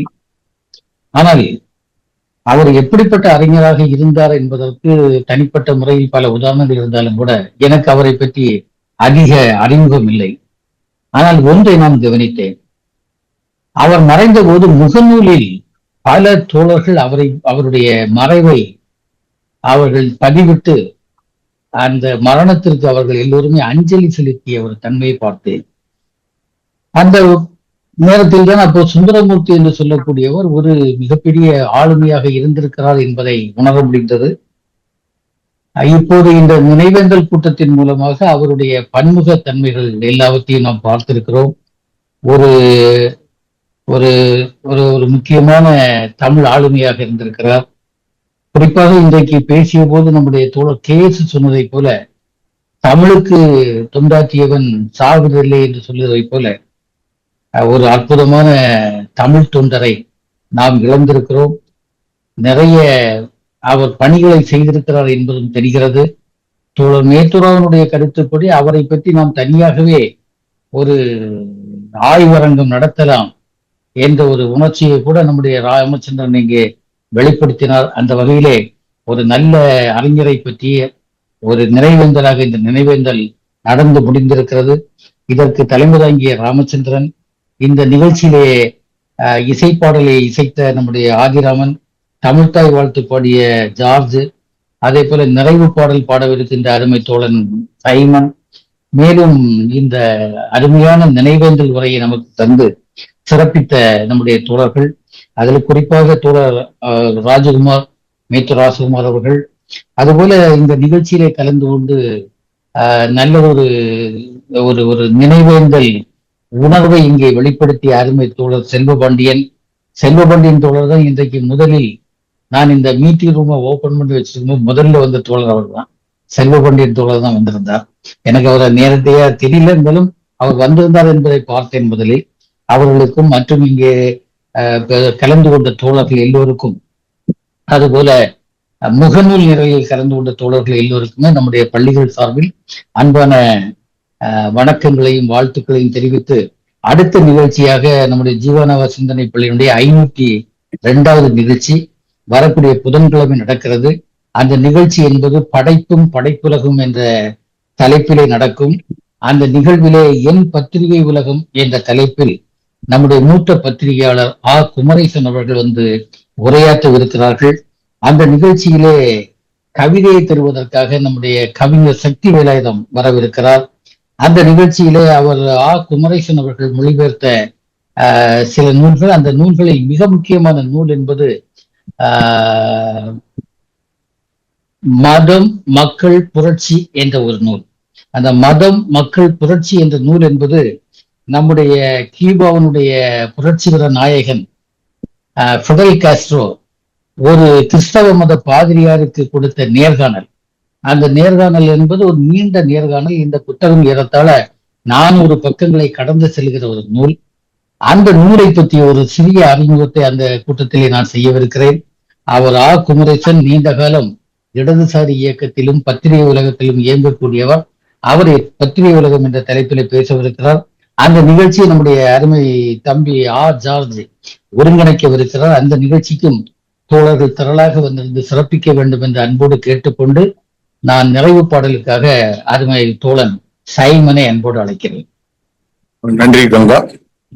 தலைமுறை ஆற்றிய தோழர் ராமச்சந்திரன் அவர்களுக்கும், சிறப்புரை ஆற்றிய தோழர் மேத்துரா அவர்களுக்கும், கவிதை வாசித்து இசைப்பாடல் பாடிய தோழர் ஆதிராமன் அவர்களுக்கும் எனது நன்றியை தெரிவித்துக் கொண்டு, நிறைவுப்பார்.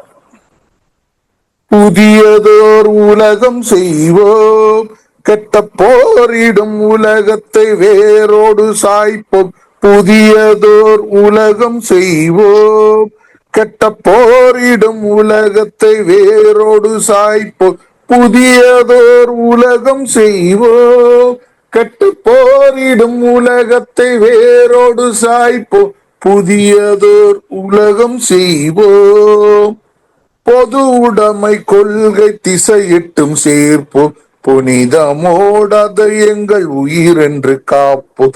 பொது உடைமை கொள்கை திசையிட்டும் சேர்ப்போம். புனிதமோடாத எங்கள் உயிர் என்று காப்போம். இதயமெல்லாம் அன்பு நதியினில் நனைப்போம். இதயமெல்லாம் அன்பு நதியினில் நனைப்போம். இது எனதென்னும் ஒரு கொடுமையை தவிர்ப்போம். இது எனதென்னும் ஒரு கொடுமையை தவிர்ப்போம். புதியதோர் உலகம் செய்வோம், கெட்ட போரிடும் உலகத்தை வேரோடு சாய்ப்போம். புதியதோர் உலகம் செய்வோம். உணர்வெனும் கனலிடை அயர்வினை எரிப்போம்.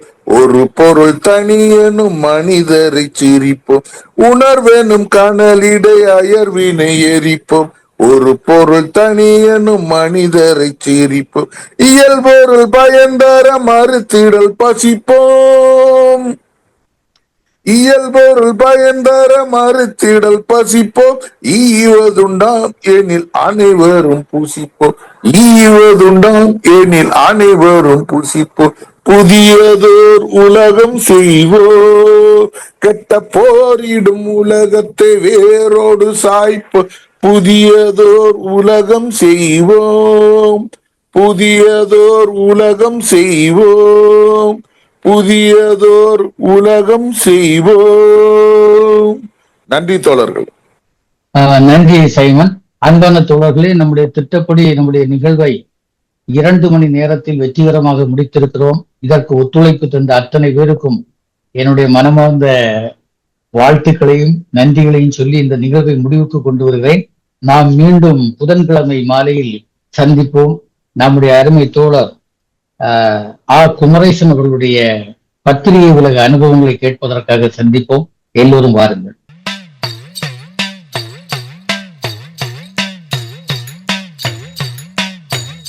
பிறப்பு ஒக்கும் எல்லா உயிர்க்கும் சிறப்பு ஒவ்வா செய்தொழில் வேற்றுமையான். பிறப்பு ஒக்கும் எல்லா உயிர்க்கும் சிறப்பு ஒவ்வா செய்தொழில் வேற்றுமையான்.